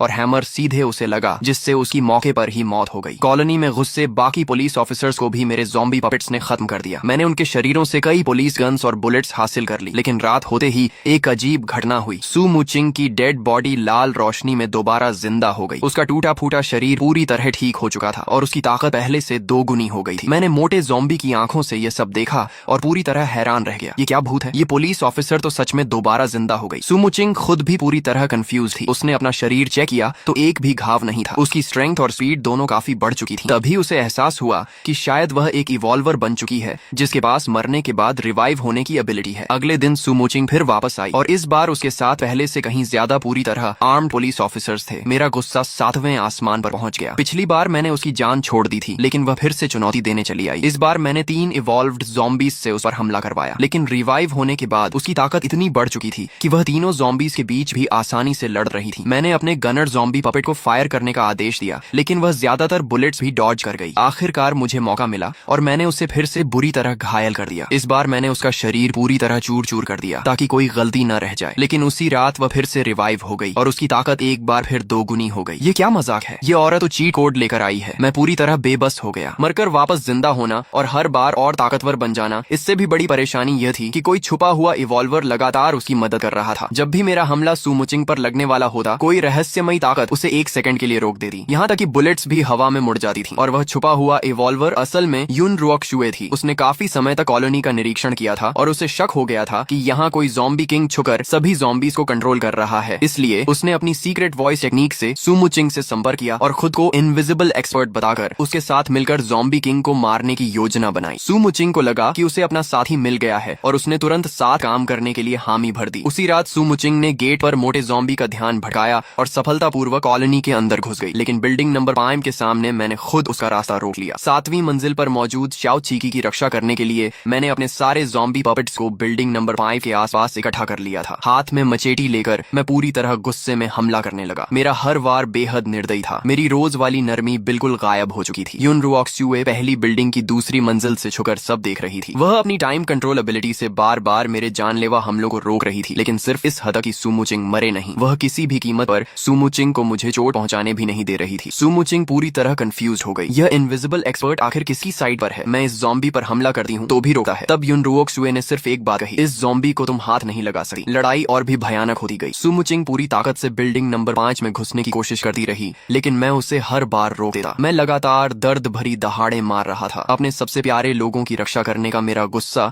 पूरे कॉलोनी का तापमान गिरा रहा था। तभी यून रुओक शुए को आखिरकार सच्चाई समझ आ गई। जब सू मुचिंग बिल्डिंग नंबर 5 की तरफ बढ़ी तो कॉलोनी के सारे ज़ॉम्बी पागलों की तरह उसी बिल्डिंग की तरफ दौड़ पड़े। वे किसी ज़ॉम्बी किंग की रक्षा नहीं कर रहे थे, बल्कि 7वीं मंजिल पर मौजूद उसी इंसान की रक्षा कर रहे थे। और उन सभी ज़ॉम्बीज को जान देकर उसकी रक्षा करने का आदेश देने वाला कोई और नहीं बल्कि उसका ज़ॉम्बी डैड था। क्या पापा ही ज़ॉम्बी किंग है? उसी पल सारे सुराग एक दूसरे से जुड़ गए। उसका ज़ॉम्बी डैड ही वह ज़ॉम्बी किंग था जिसे वह इतने समय से मारना चाहती थी। मैं कितनी बेवकूफ थी। यून रुओक शुए तो लगभग अपने ही पापा के खिलाफ गड्ढा खोद चुकी थी। सच्चाई समझते ही उसने तुरंत सू मुचिंग की मदद करना बंद कर दिया। छुपी हुई सहायता खत्म होते ही सू मुचिंग तुरंत कमजोर पड़ गई। मैंने 3 इवॉल्व्ड ज़ॉम्बीज और अपने असली शरीर से मिलकर उसे चारों तरफ से घेर लिया और उसे पंचिंग बैग की तरह बेरहमी से पीटना शुरू कर दिया। इनविजिबल एक्सपर्ट, तुमने तो सच में मुझे फंसा दिया। बेहोश होने से पहले सू मुचिंग के मन में यही आखिरी ख्याल आया। उसे बेहोश करने के बाद मैंने एक कागज पर लेकर उसके पास रख दिया, जिंदा रहना, अगर तुम मर गई तो पूरे पुलिस स्टेशन के लोग तुम्हारे साथ मरेंगे। दयालु स्वभाव वाली सू मुचिंग ने आखिरकार समझौता कर लिया। वह अपने कारण किसी और की जान नहीं लेना चाहती थी। इसके बाद के दिन धीरे धीरे शांत होने लगे। मैं हर दिन लाइटनिंग के साथ प्रैक्टिस करके अपनी फाइटिंग स्किल्स बेहतर करता रहा। मैंने खास तौर पर शाओ चीकी के लिए लर्निंग मशीन और फ्लैश कार्ड्स भी ला कर दिए। छोटी बच्ची बहुत तेजी से सीखने लगी। अब वह पढ़ना, लिखना और मैथ्स भी करने लगी थी। मुझे तो लगने लगा कि मेरी बेटी में महान बनने की पूरी क्षमता है। दूसरी तरफ यून रुओक शुए भी लर्निंग मशीन के साथ बच्चे की तरह बोलना सीखने का नाटक करती रही, लेकिन अंदर ही अंदर बहुत शर्मिंदा थी। पिछले जन्म में वह एक फेमस यूनिवर्सिटी की पोस्ट ग्रेजुएट स्टूडेंट थी और अब उसे फिर से बेबी एजुकेशन सीखनी पड़ रही थी। इसी दौरान जब भी मैं बाहर जाता, वह चुपके से नीचे उतरकर सुमुचिंग से बातें करने चली जाती। बड़ी और छोटी दोनों की अच्छी फ्रेंडशिप हो गई। सुमुचिंग उस मासूम बच्ची पर बिल्कुल शक नहीं करती थी और अपनी सारी जानकारी उसे बता देती थी। वहीं युन रुओक्शुए मन ही मन सोच रही थी कि भविष्य की 9 डेथ डीमन पुलिस को अपने साथ कैसे मिलाया जाए। आखिर वह भविष्य में अर्थ रैंक तक पहुंचने की क्षमता रखने वाली पावर हाउस थी। अगर वह साथ आ जाए तो बहुत बड़ी मदद मिलेगी। मैंने देखा कि शाओचीकी को सुमुचिंग से बातें करना बहुत पसंद है, इसलिए मैंने उसे कभी नहीं रोका। आखिर किसी इंसान का उस छोटी बच्ची से सामान्य तरीके से बात करना अच्छी बात ही। बस हर बार मैं सुमुचिंग की आयरन चेन अच्छी तरह बांध देता था और लाइटनिंग नंबर 1 को सख्त आदेश देता था कि उस पर हर समय नजर रखे। अचानक एक दिन मेरे ज़ॉम्बी पपेट ने नई खबर भेजी। दूर सड़क पर पहली बार एक सेकंड टियर टायरेंट ज़ॉम्बी दिखाई दिया। उस ज़ॉम्बी की दोनों भुजाएं पूरी तरह तेज ब्लेड्स में बदल चुकी थीं और उसकी स्ट्रेंथ व स्पीड बेहद खतरनाक स्तर पर पहुंच चुकी थी। एक ह्यूमन इवॉल्वर उसके पीछे पीछे जान बचाकर भाग रहा था। वह इंसान वही ताकतवर आदमी टीजू था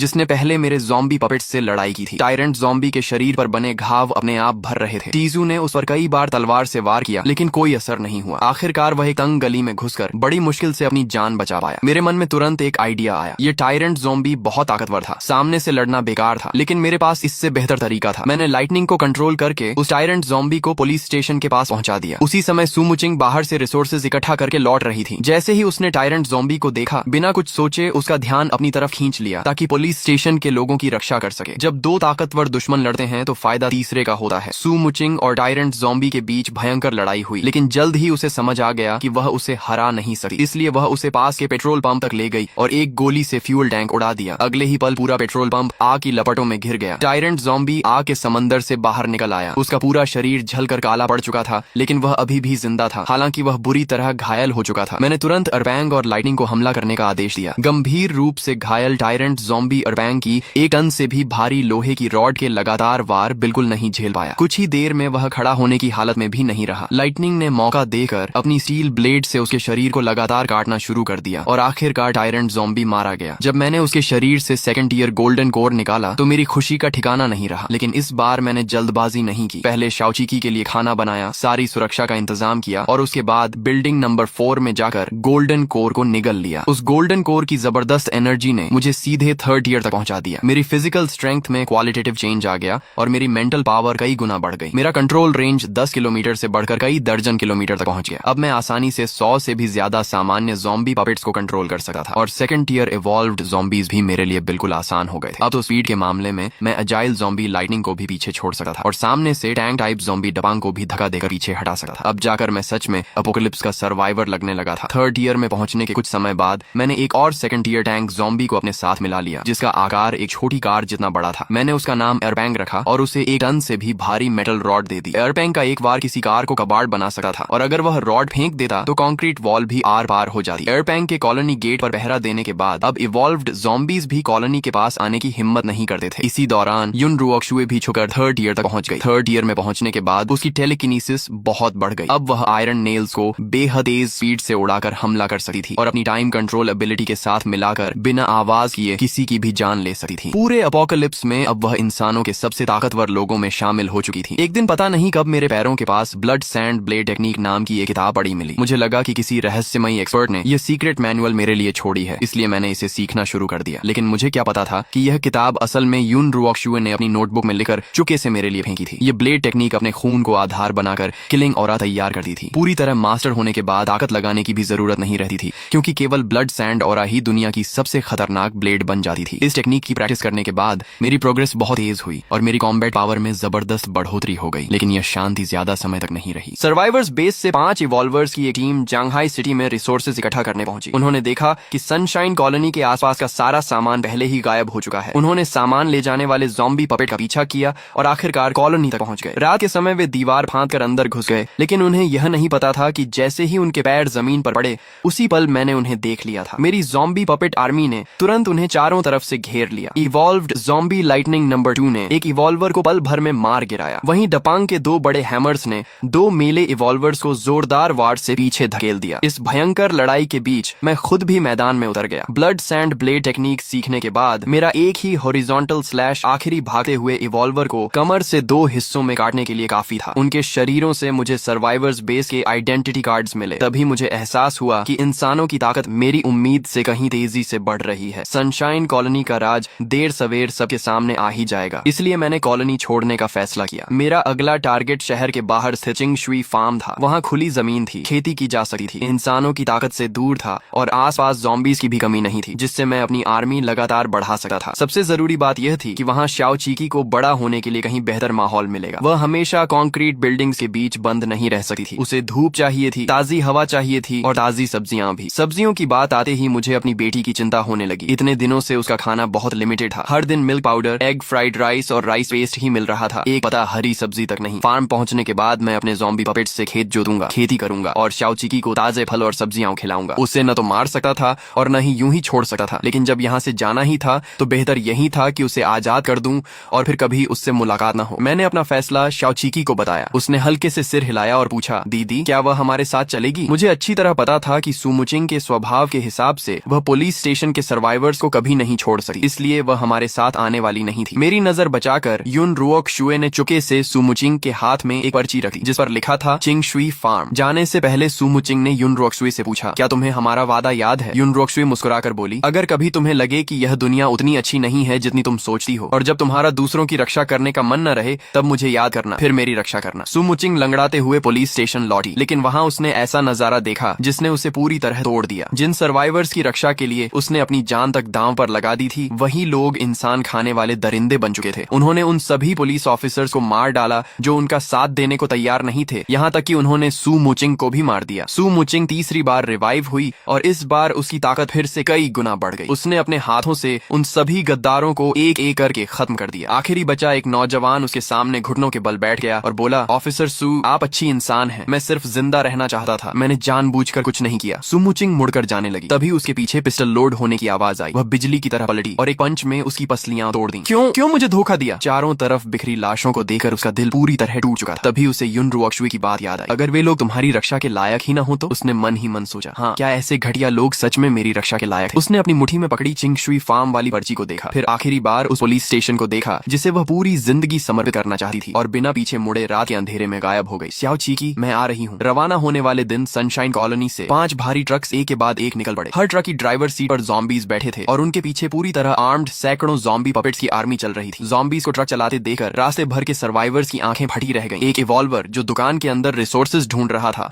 उसने अपनी आंखों से 5 भारी ट्रक्स को तेजी से गुजरते देखा। हर ड्राइवर सीट पर डरावने ज़ॉम्बीज बैठे थे। वह दंग रह गया और बोला, क्या मुझे हेलुसिनेशन हो रहा है? अब ज़ॉम्बीज भी ट्रक चलाने लगे। रास्ते भर लगातार इवॉल्व्ड ज़ॉम्बीज हमारे काफिले की आवाज सुनकर हमारी तरफ आने लगे, लेकिन मुझे किसी से डर नहीं था। मैंने अपनी टेलीकिनेसिस से उन सभी को कंट्रोल करके अपनी आर्मी में शामिल कर लिया। हमारी ज़ॉम्बी आर्मी कम होने की बजाय लगातार बढ़ती ही जा रही थी। जब काफिला जांगहाई सिटी जू के पास पहुंचा तो सड़क के बीचों बीच एक पूरी तरह सुनहरे रंग का second tier mutated giant snake लेटा हुआ था, जिसने पूरी सड़क रोक रखी थी। उसका शरीर 20 मीटर से भी ज्यादा लंबा था और उसके सुनहरे स्केल्स धूप में चमक रहे थे। आगे रास्ता देखने गए 2 ज़ॉम्बी पपेट्स को उसने एक ही निगल में खा लिया। मैंने एरपैंग को भारी मेटल रॉड के साथ सबसे आगे भेजा। उसने पूरी ताकत से जायंट स्नेक के सिर पर वार किया, जिससे वह कुछ पल के लिए चकरा गया। दपांग और बाकी टैंक ज़ॉम्बीज ने दोनों तरफ से रास्ता रोक लिया ताकि स्नेक भाग न सके। उसी समय एजाइल ज़ॉम्बीज उस पर टूट पड़े और अपनी स्टील ब्लेड्स से उसके शरीर को लगातार काटने लगे। सबसे अहम पल में टायरेंट ज़ॉम्बी ऊंची बिल्डिंग से छलांग लगाकर सीधे उसके गले के पास उतरा और अपने पंजों से गहरा घाव बना दिया। अगले ही पल एयरपैंग ने अपनी मेटल रॉड से उसका सिर कुचल दिया। सेकंड टियर गोल्डन कोर निकालने के बाद मैंने फैसला किया कि इस बार उसे एयरपैंग ही निकलेगा। अब थर्ड टियर से नीचे के गोल्डन कोर्स मेरे किसी काम के नहीं थे,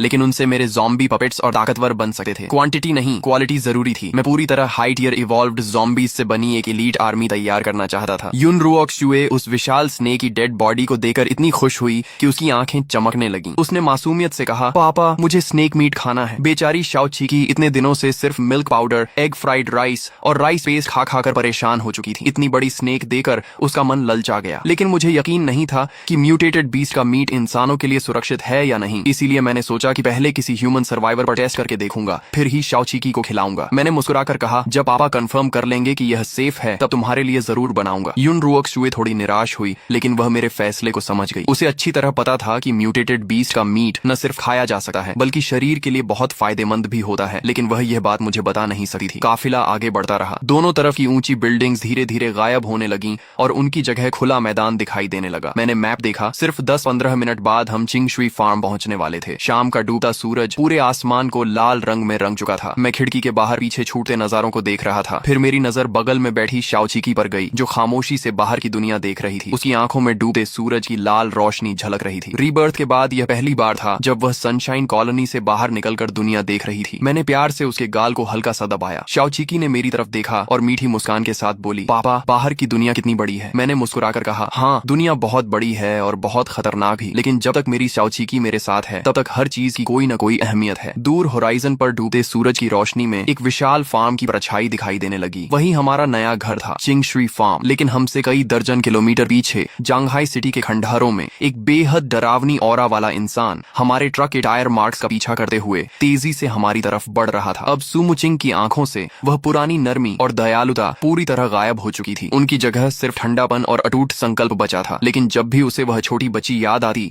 जो मिल्क बॉटल पकड़कर उसकी तरफ मुस्कुराती थी, उसके होंठों पर अनजाने में हल्की सी मुस्कान आ जाती। चिंगशुई फार्म पहुंचने के बाद हमने मैप के बताए रास्ते की बजाय जंगल के अंदर वाली पगडंडी पकड़ ली। कुछ दूर चलने के बाद आखिरकार फार्म का मेन गेट दिखाई दिया। बड़े स्टील गेट के दोनों तरफ लकड़ी के खंभों और आयरन वायर फेंस से बनी ऊंची बाउंड्री थी। फेंस पर हाई वोल्टेज वार्निंग के बोर्ड लगे हुए थे और कई जगह किसी के जबरदस्ती तोड़कर अंदर घुसने के निशान भी दिखाई दे रहे थे। ट्रक में बैठे बैठे मैंने पूरे फार्म का निरीक्षण किया और मन ही मन काफी संतुष्ट हुआ। चिंगशुई फार्म चारों तरफ से शांत था। यहाँ किसी की आसानी से नजर नहीं पड़ती थी। इसका एरिया सनशाइन कॉलोनी से कहीं ज्यादा बड़ा था, जिसमें मैं, शाओचिकी और मेरी विशाल ज़ॉम्बी आर्मी आराम से रह सकते थे। सबसे बड़ी बात यह थी कि यहाँ का माहौल बिल्कुल खुला था, इतना दबाव वाला नहीं था। इसलिए शाओचिकी के बड़े होने के लिए यह जगह सबसे बेहतर थी। शाओचिकी ने अंगड़ाई लेते हुए पूछा, पापा, क्या हम पहुंच गए? मैंने सिर हिलाया और पहले कुछ ज़ॉम्बी पपेट्स को टूटी हुई बाउंड्री से अंदर भेजकर पूरे फार्म की जांच करने का आदेश दिया। जैसे ही वे अंदर गए, मेरी भौहें सिकुड़ गईं। पूरे फार्म में सूखे हुए काले भूरे खून के धब्बे फैले हुए थे। मैंने सबसे पहले वेजिटेबल गार्डन ढूंढा, लेकिन वहाँ की सारी खेती पूरी तरह बर्बाद हो चुकी थी और जमीन पर विशाल पैरों के निशान बने हुए थे। साफ था कि फार्म के अंदर म्यूटेटेड एनिमल्स मौजूद थे। तभी फार्म के अंदर से लड़ाई और जानवरों की दहाड़ने की आवाजें सुनाई दी। मैंने ज़ॉम्बी पपेट्स को आवाज की दिशा में भेजा। पोल्ट्री एरिया में पहुंचकर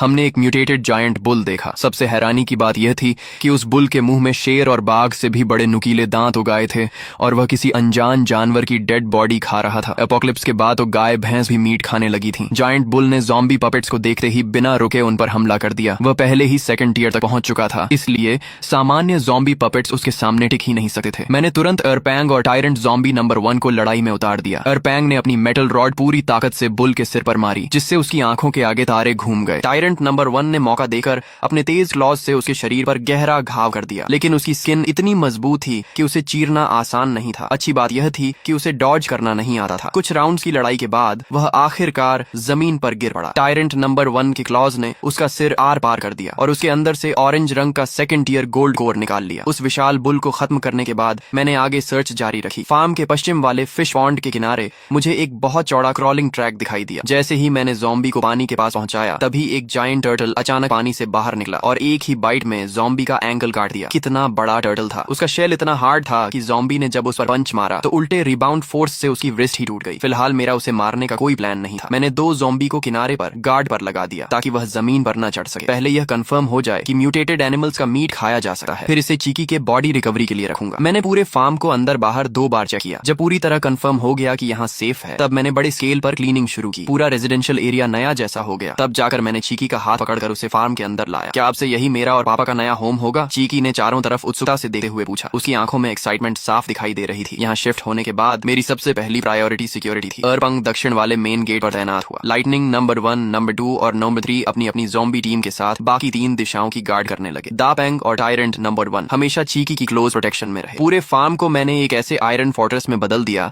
जिसे तोड़ना लगभग नामुमकिन था। सोते हुए चीकी को देखकर मेरे दिल में अचीवमेंट की फीलिंग भर गई। चीकी, हमसे सो जाओ। आइस वाटर फार्म अब से हमारा नया घर है। अगले दिन जब चीकी जागी, तब तक मैं नाश्ता तैयार कर चुका था। मेज पर ताजे फलों की एक प्लेट भी रखी थी। फार्म के उधर में बने ऑर्चर्ड में अभी भी काफी फल लगे हुए थे। चीकी की आंखें चमक उठी। फलों की खुशबू सूंघकर वह जैसे पूरी तरह खो गई। पेट भरने के बाद वह बाहर आई और देखा कि पूरी तरह हथियारों से लैस ज़ॉम्बी टीम्स फार्म के अंदर व्यवस्थित तरीके से पेट्रोल कर रही थी। पापा, सच में बहुत अमेजिंग है। इन ज़ॉम्बीज को कंट्रोल करने का तरीका तो आम ज़ॉम्बी किंग से भी कहीं ज्यादा पावरफुल है। वह मेरे पैर पकड़कर प्यार से घूमने चलने की जिद करने लगी। मैं उसे लेकर सब्जियों के खेत के पास गया। वहाँ चीकी ने देखा कि मेरे कंट्रोल किए हुए ज़ॉम्बीज खेती कर रहे हैं, जिसे देखकर वह पूरी तरह शॉक हो गई। मेरा जन्म गांव में हुआ था। मैंने बचपन में दादा दादी के साथ खेती की थी, इसलिए फार्मिंग का अच्छा एक्सपीरियंस था। मुझे पूरा भरोसा था कि बर्बाद हो चुकी इस जमीन को दोबारा उपजाऊ बना दूंगा। इसी दौरान मैंने पहले मिले 2 second year mutated beast gold core एरपैंग को खिला दिए। एरपैंग सफलतापूर्वक 3rd ईयर में एडवांस हो गया। उसका शरीर गुब्बारे की तरह फूल कर एक ट्रक जितना विशाल हो गया। उसके शरीर पर काले रंग की स्केल्स उग आईं, जो नाइफ और गन दोनों को रोक सकती थीं। यहाँ तक कि बुलेट्स भी उन पर असर नहीं कर पा रही थीं। मैंने खुद मचेटी से टेस्ट किया तो स्केल्स पर सिर्फ हल्के निशान पड़े। अब एरपैंग सीधे ज़ॉम्बीज की दुनिया का मेन बैटल टैंक बन चुका था। ऐसे 3rd ईयर जनरल के गेट पर पहरा देने से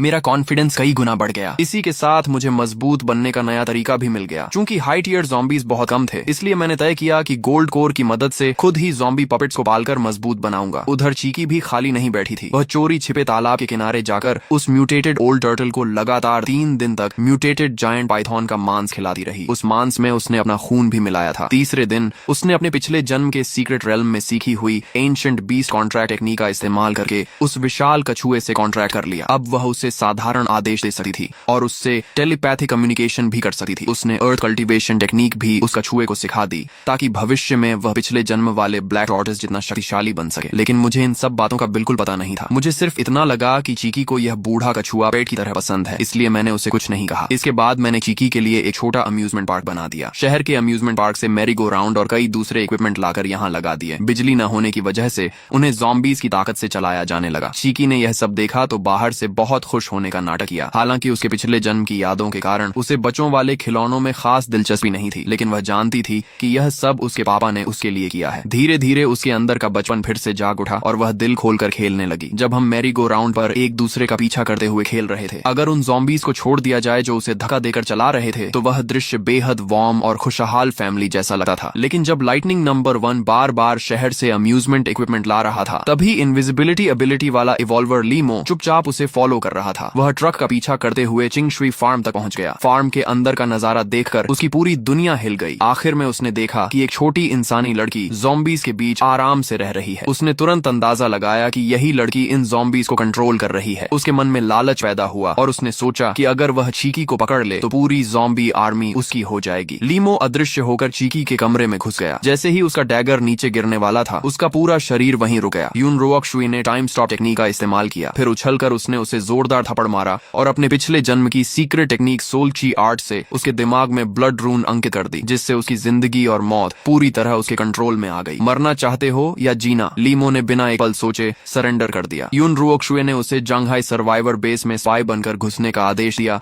और समय समय पर वापस आकर सारी इंटेलिजेंस रिपोर्ट देने को कहा। मुझे इन सब बातों का बिल्कुल पता नहीं चला। मेरी नजर में तो चीकी हर दिन फार्म में खुशी खुशी खेल रही थी। कुछ दिन बाद मैं शहर में इवॉल्वर ज़ॉम्बीज का शिकार करके गोल्ड कोर इकट्ठा कर रहा था कि तभी अचानक मेरी मुलाकात फिर से सुमुचीन से हो गई। धत्त तेरे की ये औरत यहाँ भी आ गई। पता चला कि पुलिस स्टेशन की घटना के बाद वह सिर्फ चीकी को ढूंढने के लिए मेरा पीछा करते हुए यहाँ तक पहुंची थी। रास्ते भर उसकी हालत बेहद खराब हो चुकी थी। वह बदला लेने पर उतारू बरोइंग ज़ॉम्बी उसे लगातार परेशान करता रहा, जिससे वह लगभग मेंटल ब्रेकडाउन की हालत में पहुंच गई थी। मैंने उसे बेहोश किया और लोहे की चेन से अम्यूजमेंट पार्क की स्लाइड के पास बांध दिया। लेकिन इस बार सुमुचीन पूरी तरह बदल चुकी थी। पुलिस स्टेशन के सर्वाइवर्स की बिट्रेयल देखने के बाद उसका इंसानों पर से पूरा भरोसा उठ चुका था। अब उसकी सिर्फ एक ही इच्छा थी, चीकी की रक्षा करना। चीकी ने भी मौका देकर धीरे धीरे उसे अपने करीब कर लिया। वह उसे खाना देती, उससे बातें करती। सुमुचीन को एपोकलिप्स शुरू होने के बाद पहली बार पेट भर खाना, सुरक्षित जगह और बिना डर के रहने वाली जिंदगी मिली। यहाँ तक कि उसे खुद मानना पड़ा कि ज़ॉम्बी किंग के साथ रहना इंसानों के बीच रहने से कहीं ज्यादा आरामदायक है। दूसरी तरफ मैं लगातार अपनी ताकत बढ़ाता रहा। जांगनन सिटी एरिया में ज़ॉम्बीज का शिकार करके गोल्ड कोर इकट्ठा करता रहा और उनकी मदद से अपने अधीन सेकंड टीयर ज़ॉम्बी की संख्या अब 30 से भी ज्यादा हो चुकी थी। एक रात मैं हुआंगलोंग माउंटेन में म्यूटेटेड फियर्स बीस्ट का शिकार कर रहा था, जहां मुझे एक 3rd टीयर गोल्ड कोर मिला। स्टेडियम ज़ॉम्बी ब्रीडिंग बेस से लगातार मिल रहे गोल्ड कोर जोड़कर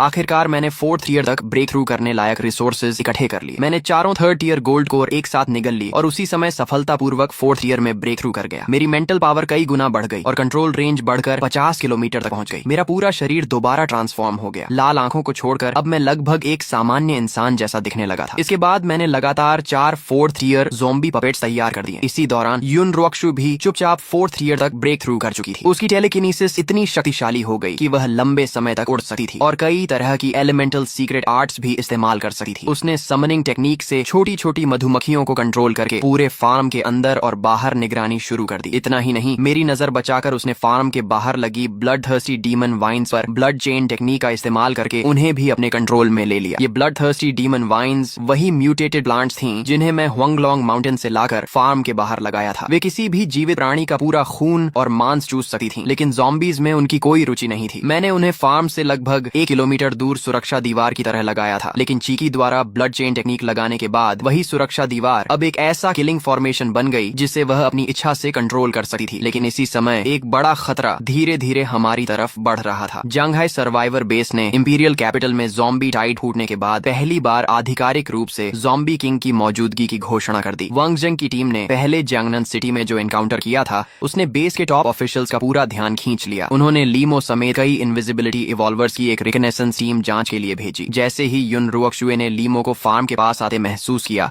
वह उसी रात उड़कर उससे मिलने पहुंची और उसे आदेश दिया कि बेस लौटकर रिपोर्ट करे कि उन्हें कोई ज़ॉम्बी किंग नहीं मिला। लेकिन लीमो की टीम का कैप्टन उसकी बात मानने को तैयार नहीं था, इसलिए उसने उसे मार डाला और सोल की टेक्निक से बाकी 3 लोगों को भी कंट्रोल कर लिया। मगर वांग जंग बेहद तेज दिमाग वाला था। उसे तुरंत एहसास हो गया कि इनविजिबिलिटी टीम में कुछ गड़बड़ है। उसने उन्हें जाल में फंसाकर हिप्नोसिस इंटेरोगेशन शुरू किया। जैसे ही सोलची पर लगी सील ट्रिगर हुई, चारों इनविजिबिलिटी इवॉल्वर्स वहीं मौके पर मर गए। वांग जंग यह देखकर दंग रह गया और अब उसे पूरा यकीन हो गया कि जियांगनन सिटी में सचमुच एक ज़ॉम्बी किंग छिपा हुआ है। यह खबर बेस के हाईएस्ट कमांडर तक पहुंची तो वह गुस्से से भर उठा और तुरंत 3 एलीट बैटल टीम्स को जियांगनन सिटी भेजने का फैसला किया ताकि ज़ॉम्बी किंग को पकड़कर खत्म किया जा सके। युन रुओक्शुई ने जैसे ही लीमो और बाकी लोगों की सोल कनेक्शन टूटती महसूस की, वह समझ गई कि हमारी पहचान अब छिपी नहीं रही। उसने मन ही मन कहा, तूफान आने वाला है। लेकिन वह बिल्कुल भी नहीं घबराई। उसकी नजर में जब तक इंसान बड़ी मिलिट्री फोर्स नहीं भेजते तब तक सिर्फ इवॉल्वर टीम्स मेरे और पापा का कुछ भी नहीं बिगाड़ सकती थी। इसलिए उसने अपना पूरा ध्यान कल्टीवेशन पर लगा दिया। उसका लक्ष्य 5th ईयर तक ब्रेक थ्रू करना था, क्योंकि तब उसे पूरा भरोसा था कि वह इंसानों की आधुनिक मिलिट्री को भी सीधे टक्कर दे सकेगी। दूसरी तरफ मुझे इन सब छिपी हुई घटनाओं की बिल्कुल खबर नहीं थी। मैं तो अभी भी हुआंगलोंग माउंटेन में म्यूटेटेड बीस्ट का शिकार करके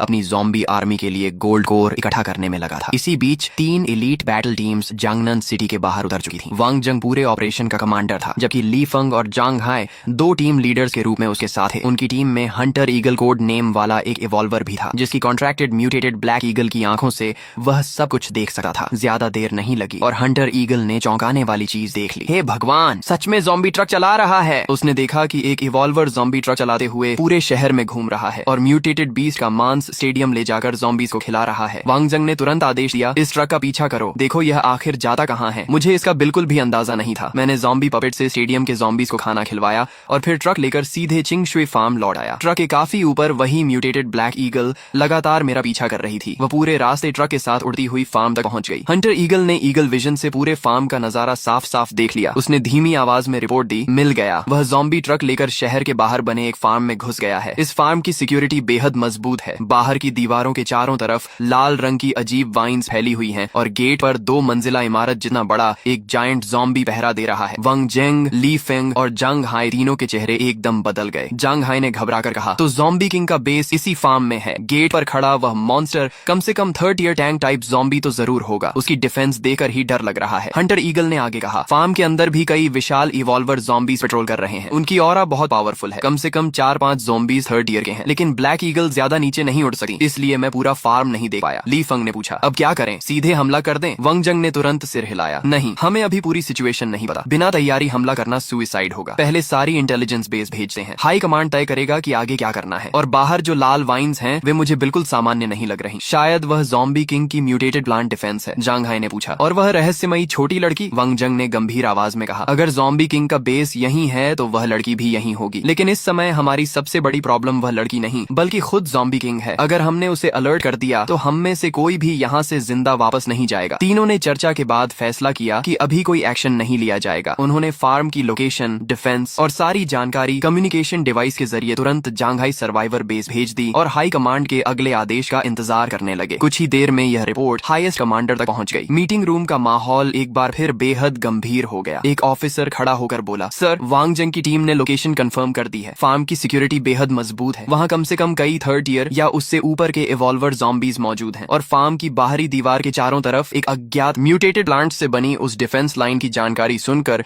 मीटिंग रूम में मौजूद सभी लोग गंभीर हो गए। हाईएस्ट कमांडर ने भौहें सिकोड़ते हुए पूछा, हमारे बेस में इस समय कितने 3rd ईयर इवॉल्वर्स हैं? जवाब मिला, 10 से भी कम, और वे भी अलग अलग जिम्मेदारियों पर तैनात हैं। उन सबको एक साथ बुलाना लगभग नामुमकिन है। मीटिंग रूम फिर से खामोश हो गया। सभी अच्छी तरह जानते थे कि बेस की मौजूदा ताकत से कई थर्ड ईयर ज़ॉम्बीज द्वारा सुरक्षित ऐसे बेस पर सीधा हमला करना सुइसाइड से कम नहीं होगा। आखिरकार हाईएस्ट कमांडर ने फैसला सुनाया, फिलहाल निगरानी बढ़ाई जाए, ज़ॉम्बी किंग की रोजमर्रा की गतिविधियां, उसकी असली ताकत और उसकी लिमिट का पता लगाया जाए। साथ ही इंपीरियल कैपिटल को तुरंत रिपोर्ट भेजकर रीइंफोर्समेंट मांगी जाए। इसके अलावा हमारे अपने हाई टियर रिवॉल्वर्स की ट्रेनिंग भी तेज की जाए। इंपीरियल कैपिटल की मदद आने तक किसी भी हालत में दुश्मन को अलर्ट नहीं करना है। लेकिन उन्हें बिल्कुल भी अंदाजा नहीं था कि फार्म के गेट पर पहरा देने वाला अर्बैंग अब पहले ही 4th ईयर तक पहुंच चुका था। अगर मुझे भी जोड़ लिया जाए तो चिंग शुई फार्म में कुल 6 4th ईयर कॉम्बैट पावर मौजूद थी, जबकि इंसान अभी भी मेरी ताकत को सिर्फ 3rd ईयर के हिसाब से आंक रहे थे। चिंग शुई फार्म में मैं पूरे दिन म्यूटेटेड बीस्ट्स का शिकार करके शाम को घर लौटा और चीकी के लिए स्वादिष्ट डिनर तैयार किया। चीकी खुशी खुशी खाना खाने लगी। उसके होंठों के किनारे चावल के कुछ दाने चिपक गए थे और वह मुस्कुराते हुए मुझे देख रही थी। दूसरी तरफ सुमुचिन भी चुपचाप वही खाना खा रही थी जो चीकी रोज उसे लाकर देती थी। खाते खाते वह चोरी चोरी मुझे देखती रही और मन ही मन शॉक हो गई। ये ज़ॉम्बी किंग फिर से इतना बदल गया है, अगर ध्यान से न देखो तो बिल्कुल इंसान लगता है। कहीं ऐसा तो नहीं कि आखिर में यह फिर से पूरी तरह इंसान बन जाएगा। ये सोचकर उसके मन में एक बेहद चौंकाने वाला अंदाजा पैदा हुआ। उसी रात चीकी अचानक सुमुचिन के पास आई और गंभीर आवाज में पूछा, अगर कोई इंसान मेरे पापा को मारने आए तो तुम किसका साथ दोगी? सुमुचिन काफी देर तक चुप बैठी रही। उसके पास कोई जवाब नहीं था। चीकी ने दोबारा वही सवाल नहीं दोहराया। वह मुड़कर जाने लगी और बस इतना कह गई, छोड़ो, तुमसे पूछकर भी कोई फायदा नहीं। सुमुचिन बेबस होकर बिस्तर पर बैठ गई। वह चीकी की जाती हुई पीठ को देखती रही और उसके मन में अजीब उथल पुथल मच गई। इंसानों और ज़ॉम्बी किंग का एक दिन आमना सामना होना तय था, लेकिन फिर उसे पुलिस स्टेशन की घटना याद आई, इंसानों की बिट्रेयल याद आई और फिर इस फार्म की जिंदगी याद आई जहां हर दिन चीकी उसे खाना खिलाती थी, उससे बातें करती थी। ज़ॉम्बी किंग ने उसे चेन से बांध जरूर रखा था, लेकिन कभी सच में उसे नुकसान नहीं पहुंचाया। अचानक उसे खुद पर हंसी आने लगी। वह वापस लेट गई और स्लाइड की तरफ देखते देखते पूरी रात सो नहीं सकी। इसी दौरान फार्म से कई दर्जन किलोमीटर दूर एक ऊंची पहाड़ी पर वांगजंग की म्यूटेटेड ब्लैक ईगल अब भी चिंग शुई फार्म पर लगातार नजर रखे हुए थी। अचानक हंटर ईगल ने आंखें खोली और रिपोर्ट दी, कमांडर वांग, फार्म से फिर वही ट्रक निकला है। इस बार भी हुआंगलोंग माउंटेन की तरफ जा रहा है। वांगजंग ने शांत स्वर में आदेश दिया, नजर बनाए रखो, उसकी रोज की मूवमेंट नोट करो, कब निकलता है, कौन सा रूट लेता है, कब लौटा है, सब रिकॉर्ड करो और कोशिश करो कि फार्म के अंदर का कोर एरिया भी साफ दिखाई दे। सबसे जरूरी बात, उस ज़ॉम्बी किंग का असली शरीर आखिर है कहाँ? आसमान में ब्लैक ईगल बिना आवाज किए गोल गोल चक्कर लगाती रही और फार्म की हर गतिविधि पर नजर रखती रही। उधर युन रुओक्शुए खुशी खुशी झूले पर बैठकर झूल रही थी। उसकी सफेद ड्रेस हवा में लहरा रही थी और उसके मासूम चेहरे पर चमकती मुस्कान थी। स्लाइड के पास बैठी सुमुचिन ने मुस्कुराकर पूछा, चीकी, आज तुम आखिर बाहर आ ही गई, लगता है सब ठीक हो गया? युन रुओक्शु ने सिर हिलाकर कहा, अब अगर जांघाई सर्वाइवर बेस के लोग फार्म पर हमला करने भी आए तो वे सिर्फ मरने आएंगे। सुमुचिन ने हल्की उम्मीद के साथ पूछा, तो अब से तुम रोज बाहर खेलने आओगी ना? वह पूरे दिन अम्यूजमेंट पार्क में अकेले रहकर बुरी तरह ऊब चुकी थी। युन रुओक्शुए ने गंभीरता से सिर हिलाया। वह जानती थी कि अगर उसे भविष्य की इस शक्तिशाली पुलिस ऑफिसर को पूरी तरह अपने पक्ष में करना है तो पहले उसके साथ भरोसा और अपनापन बनाना होगा। तभी सुमुचिन अचानक गंभीर होकर बोली, मैं तुम्हारा और तुम्हारे पापा का साथ दूंगी। युन रुओक्शुए कुछ पल के लिए चौंक गई। उसे तुरंत याद आया कि यह उसी सवाल का जवाब था जो उसने कुछ दिन पहले उससे पूछा था। यह जवाब उसकी उम्मीद से बिल्कुल अलग था, क्योंकि सुमुचिन हमेशा गवर्नमेंट के प्रति लॉयल रही थी और सर्वाइवर्स की रक्षा को अपनी जान से भी ज्यादा जरूरी मानती थी। युन रुओक्शुए ने हैरानी से पूछा, क्यों? तभी सुमुचिन ने धीरे से कहना शुरू किया, क्योंकि मैंने तुमसे वादा किया था कि मैं तुम्हारी रक्षा करूंगी। सुमुचिन ने धीरे से कहा। उसके मुताबिक ज़ॉम्बी किंग के अंदर अब भी इंसानी सोच बाकी थी। उसने कभी बेवजह किसी इंसान का कत्ल नहीं किया था और चीकी जैसी सबसे बड़ी चिंता उसके पास थी, इसलिए ज़ॉम्बी किंग खुद से किसी पर हमला नहीं करेगा। लेकिन अगर इंसानों ने चीकी को नुकसान पहुंचाने की कोशिश की तो कोई नहीं जानता था कि ज़ॉम्बी किंग पागल हो जाएगा या नहीं। इसी समय ब्लैक ईगल उस ट्रक का पीछा करते हुए जांगनन सिटी से बाहर फार्म के ऊपर पहुंच गई। हंटर ईगल ने ईगल विजन से पूरा फार्म साफ साफ देख लिया, लेकिन सबसे ज्यादा हैरानी उसे इस बात की हुई कि वही रहस्यमयी छोटी लड़की झूले पर खेल रही थी और उसके पास एक इंसानी औरत स्लाइड के सहारे बैठकर उससे बातें कर रही थी। उसने तुरंत रिपोर्ट दी, कैप्टन, मैंने उस रहस्यमयी लड़की को ढूंढ लिया है। उसके साथ एक ह्यूमन वुमन भी मौजूद है। ये खबर सुनकर तीनों कैप्टन एक दूसरे की तरफ देखने लगे। वांग लेई ने गंभीर आवाज में कहा, क्या ऐसा हो सकता है कि यही छोटी लड़की असली ज़ॉम्बी किंग हो? तभी युन रुओक्शु को अचानक ऐसा महसूस हुआ जैसे कोई उसे दूर से देख रहा हो। उसने चुपचाप अपनी टेलीकिनेसिस चारों तरफ फैला दी और तुरंत फार्म के ऊपर चक्कर लगाती ब्लैक ईगल को पकड़ लिया। उसने एक नजर में समझ लिया कि यह कोई जंगली म्यूटेटेड बीस्ट नहीं बल्कि किसी इवॉल्वर की कॉन्ट्रैक्ट बीस्ट है। युन रुओक्शुए तुरंत समझ गई कि जंग हाई बेस ने फिर से लोगों को भेजा है। उसने बिना देर किए टेलीकिनेसिस अटैक किया। एक अदृश्य एनर्जी एरो सीधे ब्लैक ईगल के दिमाग में जा घुसा। ब्लैक ईगल लड़खड़ा गई। हंटर ईगल को लगा कि वह थक गई है, इसलिए उसने तुरंत उसे वापस बुला लिया। युन रुओक्शु हल्का सा मुस्कुराई और तुरंत एक छोटी स्पैरो को कंट्रोल करके उसके पीछे भेज दिया। स्पैरो लगातार लगातार उनका पीछा करती रही और आखिरकार शहर के बाहर एक गहरी खाई में छिपी 3 इवॉल्वर टीम्स तक पहुंच गई। स्पैरो के जरिए युन रुओक्शु ने उनकी पूरी नाइट अटैक प्लान सुन ली। उसे सबसे मजेदार बात यह लगी कि वे सभी उसे ही ज़ॉम्बी किंग समझ बैठे थे। वापस लौटे ही वह दौड़कर मेरे पास आई और आसमान की तरफ इशारा करते हुए बोली, पापा मैंने अभी उड़ने वाले इंसान देखे। मैंने तुरंत समझ लिया कि ह्यूमन इवॉल्वर्स ने फार्म ढूंढ लिया है। चीकी से सारी बात कंफर्म करने के बाद मुझे यकीन हो गया कि फार्म अब एक्सपोज हो चुका है। अचानक सामने आए इन इवॉल्वर्स ने मुझे गंभीर कर दिया। मैंने तुरंत अपनी पूरी ज़ॉम्बी आर्मी वापस बुला ली। चारों 4th ईयर ज़ॉम्बी पपेट्स को हाउस के आसपास चीकी की सुरक्षा में तैनात कर दिया। सुमुकिन ने भी माहौल में बदलाव महसूस कर लिया। उसने पूछा, चीकी क्या हुआ? युन रुओक्शु ने शांत स्वर में जवाब दिया, ह्यूमन इवॉल्वर्स परेशानी पैदा करने आ रहे हैं। और क्या? सुमुचिन बोली, क्या तुम अपने पापा से कह सकती हो कि मेरी चेन खोल दें? मैं भी लड़ाई में मदद कर सकती हूँ। युन रुओक्शु मुस्कुराई और सिर हिलाकर बोली, अभी इसकी जरूरत नहीं, मेरे पापा अकेले ही काफी हैं। रात गहराते ही मैं लिविंग रूम में आंखें बंद करके बैठ गया और ज़ॉम्बी पपेट्स की विजन से फार्म के अंदर बाहर हर जगह नजर रखने लगा। फार्म से लगभग 2 किलोमीटर दूर जंगल में तीनों इवॉल्वर टीम्स आखिरकार सामने आ गईं। वोंग लेई ने गंभीर आवाज में कहा, सामने ही टारगेट है, सब लोग सावधान रहो। लेकिन उन्हें बिल्कुल पता नहीं था कि पेड़ की शाखा पर बैठी एक छोटी हनी बी उनकी हर हरकत देख रही थी। युन रुओक्शु की आंखों में तिरस्कार चमका। आखिर आ ही गए। जैसे ही तीनों teams blood thirsty demon vines की दीवार के पास पहुंची और वाइन्स काटने के लिए झुकी, अचानक ब्लड थर्स्टी डीमन वाइन्स बिजली की तरह निकली और 3 लोगों के शरीर आर पार कर दिए। उनकी ब्लड एसेंस और फ्लैश पागलों की तरह चूसने लगी। बुरा हुआ, इन वाइन्स में गड़बड़ है, वांग लेई चिल्लाया। लेकिन तब तक 5 लोग वाइन्स के अंदर खींचे जा चुके थे। केओस के दौरान कई और लोग वाइन्स से आर पार हो गए। उसी समय मैंने भी ज़ॉम्बी पपेट्स की विजन से इंट्रूडर्स को देख लिया। मैंने मन ही मन कहा, अच्छा तो मरने का इतना ही शौक है, ठीक है, तुम्हारी इच्छा पूरी करता हूँ। मैंने 4th ईयर ज़ॉम्बी पपेट्स को रेजिडेंशियल एरिया की तरफ भेज दिया। सबसे पहले एरपैंग और टायरेंट नंबर 1 हमला करते हुए निकले। एरपैंग ने अपनी विशाल लाठी पूरी ताकत से नीचे मारी और सबसे आगे खड़े इवॉल्वर को उसकी रॉक शील्ड समेत चकनाचूर कर दिया। फायर नंबर 1 ने दोनों हाथ उठाए और आसमान से दर्जनों विशाल फायर बॉल्स बरस पड़े। 4 धीमे इवॉल्वर्स वहीं आग में जलकर खत्म हो गए। बाकी 6 लोग एक्सप्लोजन से दूर जा गिरे और उनके शरीर बुरी तरह झुलस गए। अर्थ नंबर 1 ने तुरंत विशाल अर्थ वॉल खड़ी करके बचे हुए लोगों को अंदर कैद कर दिया। दीवार के अंदर स्टोन स्पाइक्स धीरे धीरे उनकी तरफ बढ़ने लगे। एक इवॉल्वर दीवार फांद कर भागने की कोशिश कर रहा था कि बाहर खड़े फायर नंबर 1 ने एक फायर बॉल से उसे हवा में ही खत्म कर दिया। कैप्टन ली किसी तरह दीवार पार करके भाग निकला, लेकिन बाहर इंतजार कर रहे टायरेंट नंबर 1 ने एक ही पंच में उसे जमीन के अंदर गाड़ दिया। किसी ने घबराकर कहा, कैप्टन लिन और बाकी सब शायद मारे गए, लेकिन किसी की नजर नहीं पड़ी कि एक इवॉल्वर अपनी क्लोन एबिलिटी की मदद से असली शरीर बचाकर वहां से निकल चुका था। युन रुओक्शु ने ब्लड वाइन्स की विजन से देखा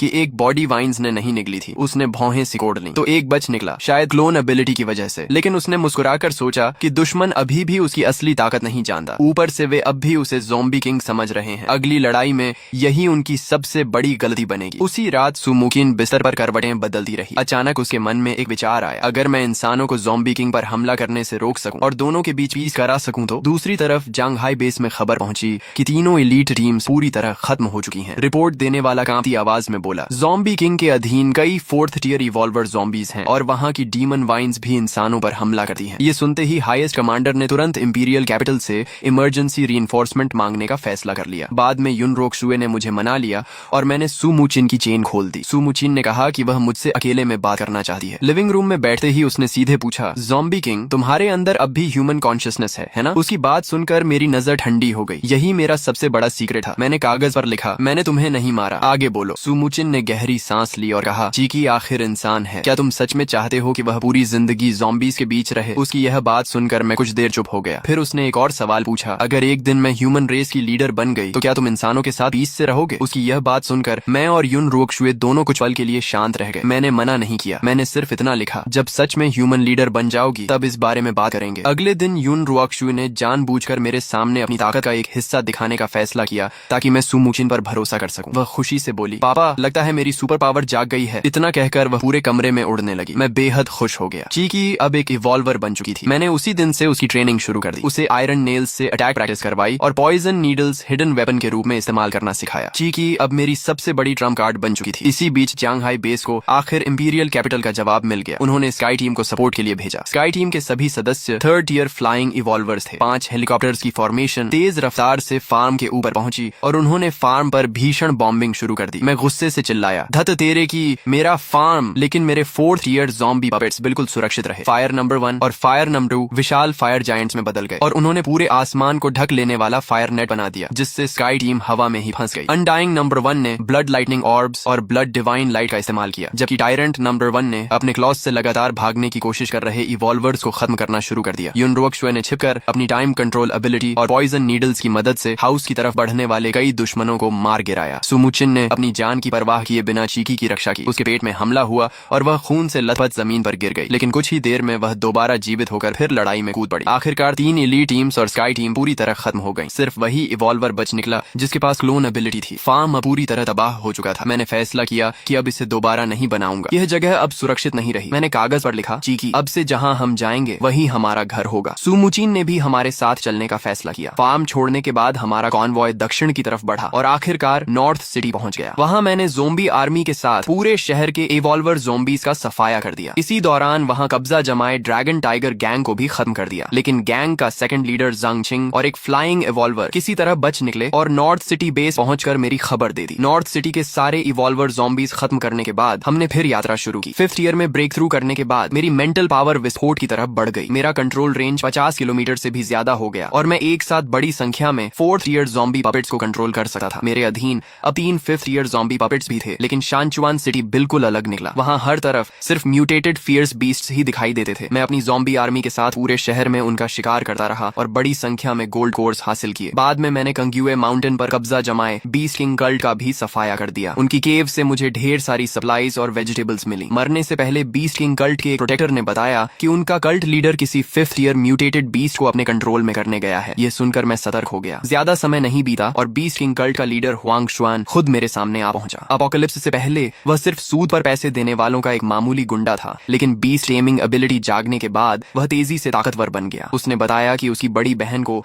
अमीर और ताकतवर लोगों ने मौत के घाट उतार दिया था, इसलिए वह अपनी थंडर रोर पावर की मदद से शानचुआन बेस को तबाह करना चाहता था। हुआंग शुआन ने मेरी तरफ देखते हुए कहा, हमारा दुश्मन एक ही है, हमारे साथ हाथ मिला लो। लेकिन सु मुचिन ने बिना एक पल गंवाए साफ मना कर दिया, सॉरी, मुझे इसमें कोई इंटरेस्ट नहीं है। हुआंग शुआन को सीधा इनकार मिल गया। उसी रात उसने बदला लेने के लिए अपनी म्यूटेटेड पेंगोलिन को जमीन के नीचे से भेजकर चीकी पर हमला करवाया, लेकिन युन रुओक्शुए ने एक ही वार में पेंगोलिन को मार डाला। यह देखकर हुआंग शुआन डर के मारे भाग निकला और भागते भागते उसने हमारी लोकेशन जांगहाई बेस को बता दी। शानचुआन सिटी में युन रुओक्शुए सफलतापूर्वक 5th ईयर तक ब्रेक थ्रू कर गई। उसकी टेलीकिनेसिस अब इतनी ताकतवर हो चुकी थी कि वह सॉलिड साइकिक नीडल्स बनाकर दीवारों को भी आर पार कर सकती थी। उसकी टाइम कंट्रोल एबिलिटी भी टाइम लॉ तक पहुंच गई थी, जिससे वह किसी भी टारगेट को पल भर में बूढ़ा और कमजोर बना सकती थी। दूसरी तरफ सु मुचिन भी कल्टीवेशन टेक्निक और लगातार बैटल एक्सपीरियंस की वजह से 4th ईयर तक पहुंच गई। एक दिन युन रुओक्शुए मुस्कुराकर बोली, आंटी जाओ, अब से आपका निकनेम ब्लैक बुल नाइट होगा। सु मुचिन तुरंत भड़क गई, नहीं, बिल्कुल नहीं। इसी समय इंपीरियल कैपिटल ने अपनी सबसे ताकतवर trump card team soaring dragon team को भेजा। ये वही टीम थी जिसने पहले एक ज़ॉम्बी किंग को मार गिराया था। उनकी सबसे बड़ी ताकत ही जाओ बिंग, जो अपनी डिस्गाइज एबिलिटी से किसी भी इंसान या जीव का रूप धारण कर सकता था। उनकी प्लान पहले जैसी ही थी, बाहर से हमला करके ध्यान भटकाना और जाओ बिंग को ज़ॉम्बी बनाकर अंदर भेजना, ताकि वह असली ज़ॉम्बी किंग को ढूंढकर एक ही वार में खत्म कर दे। एक रात युन रुओक्शुए ने आखिर हिम्मत जुटाई और मेरे सामने अपना सबसे बड़ा सीक्रेट बता दिया, पापा, दरअसल मुझे टाइम कंट्रोल आता है। इतना कहकर उसने अपनी पावर दिखाई। एक हरा पौधा पल भर में सूखकर मुरझा गया और स्नेक मीट का टुकड़ा देखते ही देखते सूखकर पत्थर जैसा कठोर हो गया। मैं शॉक में था, लेकिन इससे पहले कि मैं कुछ पूछता, उसने एक और चौंकाने वाली बात कह दी, पापा, मैं पहले ही 5th ईयर इवॉल्वर बन चुकी हूँ। मैं कुछ देर तक बिल्कुल चुप खड़ा रह गया। मैंने उससे कोई सवाल नहीं किया। मेरे लिए बस इतना काफी था कि वह मेरी बेटी है। युन रुओक्शुए मुस्कुराकर बोली, पापा, अब से मैं आपकी रक्षा करूंगी। उसने अपनी छोटी सी मुट्ठी ऊपर उठाई और चमकती मुस्कान के साथ मेरी तरफ देखा। मैंने प्यार से उसके सिर पर हाथ फेरा। मेरा दिल गर्व और खुशी से भर गया। कुछ समय बाद हमारा कॉन्वॉय लिजियांग सिटी पहुंच गया। हमेशा की तरह मैंने ज़ॉम्बी पपेट्स को गोल्ड कोर्स इकट्ठा करने के लिए भेज दिया, लेकिन लिजियांग बेस ने उम्मीद से कहीं ज्यादा तेज रिएक्शन दिया। उन्होंने अपनी पूरी मिलिट्री फोर्स भेजकर हेंगे कम्युनिटी पर जबरदस्त हमला कर दिया। फायर नंबर 1 अपनी फायर स्पिरिट बॉडी की वजह से फिजिकल अटैक्स से पूरी तरह इम्यून था, लेकिन सेल्फ प्रोपेल्ड ग्रेनेड कैनन्स की बॉम्बार्डमेंट ने मुझे भी चौंका दिया। ठीक उसी क्रिटिकल मोमेंट पर युन रुओक्शु गुस्से से भर उठी। उसने चिल्लाकर कहा, कोई भी मेरे पापा को चोट नहीं पहुंचाएगा। उसकी टाइम कंट्रोल पूरी ताकत से फूट पड़ी। उसने अपनी टेलीकिनेसिस से सभी शेल्स को हवा में रोकर उसी रास्ते वापस भेज दिया। अगले ही पल पूरा हैवी आर्टिलरी बटालियन अपने ही बॉम्बार्डमेंट में खत्म हो गया। जो लोग किसी तरह बचे वे जान बचाकर भागने लगे, लेकिन मेरी ज़ॉम्बी आर्मी ने उनका पीछा करके लगभग सबको खत्म कर दिया। सिर्फ एक इवॉल्वर अपनी टेलीपोर्ट एबिलिटी से कमांडर को लेकर भागने में सफल हुआ। इस लड़ाई में लिजियांग बेस की अटैक फोर्स लगभग पूरी तरह नष्ट हो गई। मैंने युन रुओक्शुए की डरावनी ताकत अपनी आंखों से देखी और मेरा दिल गर्व से भर गया। उसके एक बार अटैक करने भर से इंसानों की पूरी आर्मी बिखर गई। यहाँ तक कि मेरे अधीन कोई भी 5th ईयर ज़ॉम्बी पपेट शायद अकेले उसका मुकाबला नहीं कर सकता था। उसी समय बहुत दूर आसमान में सोरिंग ड्रैगन टीम के हेलीकॉप्टर्स शानचुआन सिटी की तरफ उड़ रहे थे। जाओ बिंग अपनी तलवार साफ करते हुए आत्मविश्वास से मुस्कुरा रहा था। कैप्टन, निश्चिंत रहिए, इस बार मिशन जरूर पूरा होगा। लिजिंग की लड़ाई खत्म होने के बाद मैं लिविंग रूम के सोफा पर बैठा ज़ॉम्बी पपेट्स की विजन से चारों तरफ नजर रख रहा था। युन रुओक्शुए मेरे पास आकर गंभीर स्वर में बोली, पापा अब हम यहाँ नहीं रुक सकते। मैंने सिर हिलाया। मैं पहले ही यही सो चुका था। भले ही लड़ाई हमने जीत ली थी, लेकिन हमारी लोकेशन अब पूरी तरह एक्सपोज हो चुकी थी। सुमुचिन भी खिड़की के पास आकर बोली, हमें तुरंत निकलना होगा। लिजियांग बेस बहुत तेजी से एक्शन लेता है। अगर उन्होंने रीइंफोर्समेंट बुला ली तो हम चारों तरफ से घिर जाएंगे। आधे घंटे बाद हमारा कॉन्वॉय लिजियांग सिटी की मेन रोड से दक्षिण की तरफ निकल पड़ा। मैंने जानबूझकर ऐसी रूट चुनी जो बेस सिटी से दूर जाती थी। फ्लाइंग नंबर 1 की एरियल रिकॉनेसेंस से कंफर्म हो गया कि फिलहाल लिजियांग बेस की बची हुई फोर्सेस हमारा पीछा नहीं कर रही थी। कॉन्वॉय लगातार 2 घंटे तक फुल स्पीड से चलता रहा और आखिरकार लिजियांग सिटी की सीमा पार कर गया। युन रुओक्शुए ने खिड़की से बाहर देखते हुए पूछा, पापा अब हम कहाँ जाएंगे? मैंने मैप खोलकर जांग प्रोविंस को ध्यान से देखा। दक्षिण में लिनान सिटी था और उसके आगे जांग प्रोविंस की सीमा खत्म हो जाती थी। मैंने मन ही मन सोचा कि पूरे जांग प्रोविंस के बेस सिटीज अब एक दूसरे से इंफॉर्मेशन शेयर कर रहे हैं। मेरी लोकेशन ज्यादा देर तक छिप नहीं सकती, लेकिन अगर मैं प्रोविंस छोड़ दूं तो अलग अलग प्रोविंसेस के बीच इंफॉर्मेशन एक्सचेंज धीमा होगा। जब तक वे मेरी खबर पाएंगे मैं बहुत दूर निकल चुका होऊंगा। सुमुचिन हैरानी से बोली, प्रोविंस छोड़ देंगे? बहुत लंबा सफर होगा। युन रुओक्शुए ने मेरी तरफ से जवाब दिया, जितना दूर जाएंगे उतना अच्छा है। जांग प्रोविंस में रहे तो देर सवेर फिर ढूंढ लिए जाएंगे। सुमुचिन ने कुछ पल सोचा और फिर चुपचाप हामी भर दी। कॉन्वॉय दक्षिण की तरफ बढ़ता रहा। रास्ते में मैंने कई ज़ॉम्बीज का शिकार करके गोल्ड कोर्स भी इकट्ठा की। शाम होने पर हम एक छोड़े हुए पेट्रोल पंप के पास रुके और वहीं कैंप लगाया। बॉनफायर जल उठा। सुमुचिन ने चीकी की प्लेट में ग्रिल्ड रिब्स का एक टुकड़ा रखा और खुद बियर की लंबी घूंट ली। वह मुस्कुराकर बोली, चीकी तुम्हारे पापा अपोकलिप्स से पहले कहीं शेफ तो नहीं थे? युन रुओक्शुए हंस पड़ी, हो भी सकते हैं। मैं सामने की सीट पर बैठा मैप देखता रहा। यहाँ से जांग प्रोविंस की बॉर्डर लगभग 200 किलोमीटर दूर थी, लेकिन सबसे बड़ी प्रॉब्लम थी लिनन सिटी। पूरा शहर उत्तर से दक्षिण तक फैला हुआ था। उसे बाईपास करना लगभग नामुमकिन था। हमें शहर के बीच से ही गुजरना पड़ता और वहाँ निश्चित रूप से एक सर्वाइवर बेस मौजूद होगा। मैंने भौहें सिकोड़ ली। अगर लिजियांग बेस ने पहले ही वार्निंग भेज दी होगी तो लिनन बेस पूरी तैयारी के साथ हमारा इंतजार कर रहा होगा। ऐसे में सिटी क्रॉस करना शायद एक और बड़ी लड़ाई में बदल जाए। युन रुओक्शुए ने मेरे चेहरे का तनाव पढ़ लिया। वह दौड़कर कार विंडो के पास आई और मैप देखने लगी। पापा आप लिनन सिटी के बारे में सोच रहे हैं, है ना? मैंने हल्का सा सिर हिलाया। उसने अपनी छोटी मुट्ठी कसते हुए मुस्कुराकर कहा, चिंता मत कीजिए, मैं हूं ना। उसकी मासूम बात सुनकर मैं हंस पड़ा और प्यार से उसके गाल दबा दिए। लेकिन उसी शांत पल में फ्लाइंग नंबर 1 की विजन से मैंने उत्तर दिशा के आसमान में कई छोटे काले बिंदु तेज रफ्तार से हमारी तरफ आते देखे। मेरा चेहरा तुरंत गंभीर हो गया। ये लिजियांग बेस के हेलीकॉप्टर्स नहीं है। मैंने तुरंत एक नोट लेकर सुमुचिन की तरफ फेंका, चीकी को लेकर तुरंत कार में बैठो। सुमुचिन ने बिना कुछ पूछे युन रुओक्शुए को उठाया और कार की तरफ दौड़ पड़ी। युन रुओक्शुए ने आसमान की तरफ देखते हुए कहा, ये हेलीकॉप्टर्स लिजियांग के नहीं है। सुमुचिन का चेहरा भी बदल गया, लेकिन वे हेलीकॉप्टर्स कुछ किलोमीटर दूर आसमान में चक्कर लगाने के बाद अचानक हमारी नजरों से गायब हो गए। फिर भी मैंने सतर्कता नहीं छोड़ी। मैंने फ्लाइंग नंबर 1 को चुपचाप उनका पीछा करने भेज दिया। उसकी विजन से मैंने देखा कि 7 पूरी तरह आर्म्ड सोल्जर्स हेलीकॉप्टर से नीचे उतरे। सबसे आगे खड़ा क्रू कट वाला आदमी 4th ईयर ऑरा छोड़ रहा था। सातों वहीं उतरकर तुरंत कैंप लगाने लगे। उन्हें देखते ही मेरे मन में एक ही ख्याल आया, ये लोग बिल्कुल साधारण नहीं है। या तो किसी बड़े सर्वाइवर बेस की एलीट फोर्स है या फिर इंपीरियल कैपिटल से आए हैं। इंपीरियल कैपिटल का नाम आते ही मेरे मन में खतरे की घंटी बज उठी। चिंग शुई फार्म में मैंने स्काई टीम का पूरी तरह सफाया कर दिया था, इसलिए इस बार आने वाली टीम शायद इंपीरियल कैपिटल की दूसरी ट्रम्प कार्ड टीम थी। मैंने फिलहाल कोई एक्शन न लेने का फैसला किया। फ्लाइंग नंबर 1 को उनकी हर हरकत पर नजर रखने का आदेश दिया और कन्वॉय की सभी गाड़ियों के इंजन बंद करवा दिए ताकि हम अंधेरे में पूरी तरह छिपे रहें। सातों लोगों ने कैंप लगाया। वे बार बार मैप और डॉक्यूमेंट्स देख रहे थे। उनकी हरकतों से साफ था कि वे किसी खास मिशन पर आए हैं। ये सिर्फ इत्तेफाक नहीं हो सकता था। वे सीधे हमें ढूंढने आए थे। युन रुओक्शुए भी नहीं सोई। वह पीछे की सीट पर बैठकर कल्टीवेशन कर रही थी। उसने मेरी बेचैनी महसूस की और पूछा, पापा कुछ हुआ है? मैंने कागज पर लिखा, उत्तर दिशा में 7 लोगों की एक एलीट टीम आई है। उनके पास बेहतरीन इक्विपमेंट है। शायद इंपीरियल कैपिटल से आए हैं और शायद हमें ढूंढ रहे हैं। युन रुओक्शुए ने पढ़ते ही भौहें सिकोड़ ली। अगर वे इंपीरियल कैपिटल की ट्रम्प कार्ड टीम है तो उनके पास जरूर कोई स्पेशल एबिलिटी वाला इवॉल्वर होगा। पिछली स्काई टीम पूरी फ्लाइंग टाइप थी, लेकिन इस बार शायद और भी खतरनाक लोग आए हों। यही बात मुझे भी सबसे ज्यादा परेशान कर रही थी। तभी अचानक मैंने देखा कि 7 लोगों में से एक नौजवान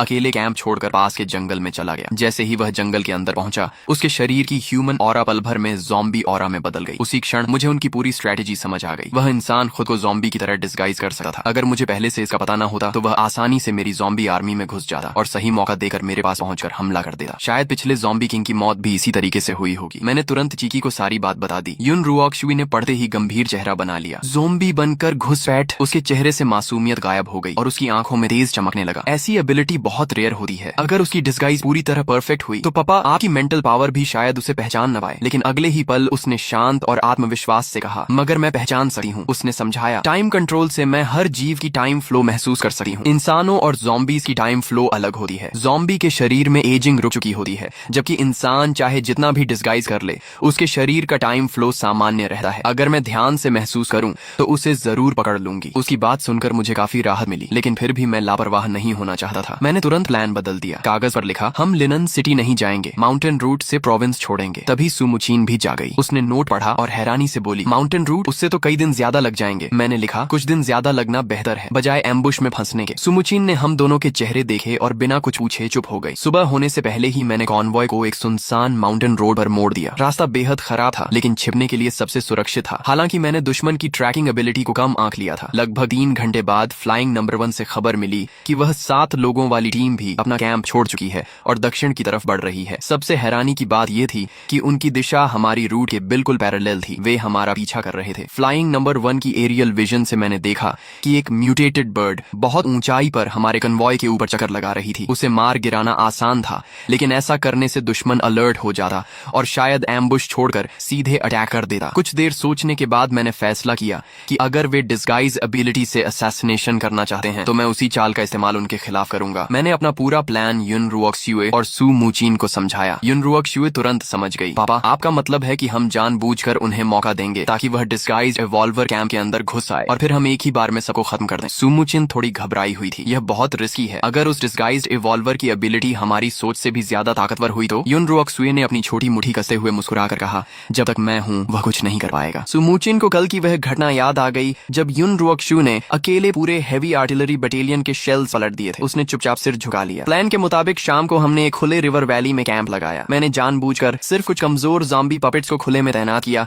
और सभी हाई टियर ज़ॉम्बी पपेट्स को आसपास के जंगलों में छिपा दिया। बाहर से देखने पर पूरा कैंप बेहद कमजोर और लापरवाह लग रहा था। रात होते ही मैं बॉनफायर के पास बैठकर आराम करने का नाटक करने लगा, जबकि मेरी मेंटल पावर पूरे इलाके में फैली हुई थी। युन रुओक्सुए टेंट के अंदर सोती हुई दिखाई दे रही थी, लेकिन उसकी टाइम कंट्रोल लगातार हर चीज को महसूस कर रही थी। सू मूचिन सचमुच गहरी नींद में सो गई थी। आधी रात के करीब मेरी मेंटल पावर ने अचानक एक अजीब हरकत पकड़ ली। कैंप के बाहर से एक बिल्कुल साधारण ज़ॉम्बी धीरे धीरे हमारी तरफ बढ़ रही थी। उसका रूप बाकी ज़ॉम्बीज जैसा ही था, लेकिन उसकी मूवमेंट बहुत ज्यादा योजनाबद्ध थी। उसने पेट्रोल कर रहे ज़ॉम्बी पपेट्स से बचते हुए जानबूझकर सिक्योरिटी गैप चुना और सीधे कैंप के कोर एरिया की तरफ बढ़ने लगी। मैंने उसे नहीं रोका और ऐसा दिखाया जैसे मुझे कुछ पता ही नहीं चला। वह ज़ॉम्बी धीरे धीरे कैंप के बिल्कुल किनारे तक पहुंच गई। उसने बॉनफायर के पास बैठे हम लोगों पर नजर डाली और आखिरकार उसकी नजर जाकर टिक गई। उसके हाथ में एक शॉर्ट डैगर था और वह सीधे मेरी तरफ झपट पड़ा, लेकिन जैसे ही वह मुझसे लगभग 5 मीटर की दूरी पर पहुंचा, उसका पूरा शरीर अचानक वहीं रुक गया। युन रुओक्सुए टेंट से बाहर निकल कर आई। उसके चेहरे की मासूमियत गायब थी और उसकी आंखें बर्फ जैसी ठंडी हो चुकी थीं। उसने शांत स्वर में कहा, जैसा सोचा था, यह इंसान है। ज़ॉम्बीज के शरीर में टाइम फ्लो नहीं होता, लेकिन इसके दिल की धड़कन अभी भी चल रही है। मैं धीरे धीरे उसके पास गया और ध्यान से उसे देखने लगा। इस डिस्गाइज्ड इवॉल्वर की भेष बदलने की कला इतनी परफेक्ट थी कि उसके रूप, चाल और ऑरा में जरा भी कमी नहीं थी। अगर युन रुओक्सुए की टाइम कंट्रोल एबिलिटी न होती तो शायद मैं भी पहली नजर में उसे पहचान नहीं पाता। अगले ही पल मैंने अपनी मेंटल पावर फैलाई और आसपास के जंगलों में छिपे सभी 5th टियर ज़ॉम्बी पपेट्स को फुल अटैक का सिग्नल दे दिया। उसी समय कई किलोमीटर दूर 7 लोगों की एलीट टीम के कैंप में अचानक सबने आसमान से टूटे हुए किलिंग इंटेंट को महसूस किया। क्रू कट वाला लीडर चिन हेंग का चेहरा एकदम बदल गया। वह उछल कर खड़ा हुआ और जोर से चिल्लाया, बुरा हुआ, ज़ोबिंग एक्सपोज हो गया, सभी लोग बैटल पोजीशन लो। लेकिन अब बहुत देर हो चुकी थी। सबसे पहले फायर नंबर 1 की फायर स्पिरिट ब्लड फ्लेम्स वहां पहुंची। 10 सेकंड भी नहीं बीते थे कि उनके तीनों हेलीकॉप्टर्स विशाल फायर बॉल्स बनकर हवा में ही फट पड़े। उनकी वापसी का रास्ता उसी पल खत्म हो गया। एक इवॉल्वर घबराकर चिल्लाया, हमारी रिट्रीट रूट खत्म हो गई। तभी अनडाइंग नंबर 1 भी बैटलफील्ड में पहुंच गया। उसकी ब्लड लाइट ने एक इवॉल्वर को पूरी तरह घेर लिया जो अपनी एबिलिटी एक्टिवेट करने ही वाला था। अचानक उसका शरीर उसकी मर्जी के खिलाफ अनडाइंग नंबर 1 की तरफ खींचने लगा। अगले ही पल ब्लड स्पिरिट सर्पेंट ने उसके सीने को आर पार कर दिया और वह वहीं मर गया। उसी समय फ्लाइंग नंबर 1 आसमान से तेजी से नीचे उतरा और उसने अपना फ्लाइंग स्पिरिट डोमेन फैला दिया। पूरे इलाके पर एक विशाल स्फीयर जैसा डोमेन बन गया। उसके अंदर आते ही 2 इवॉल्वर्स के लॉन्ग रेंज अटैक्स अचानक स्लो हो गए और उनकी ताकत लगभग खत्म हो गई। लेकिन फ्लाइंग नंबर 1 के स्टील क्लॉज पर इसका कोई असर नहीं पड़ा। दूसरी तरफ चिन हेंग की एबिलिटी थी मेटलाइजेशन। उसका पूरा शरीर चांदी जैसी मेटल आर्मर से ढक गया था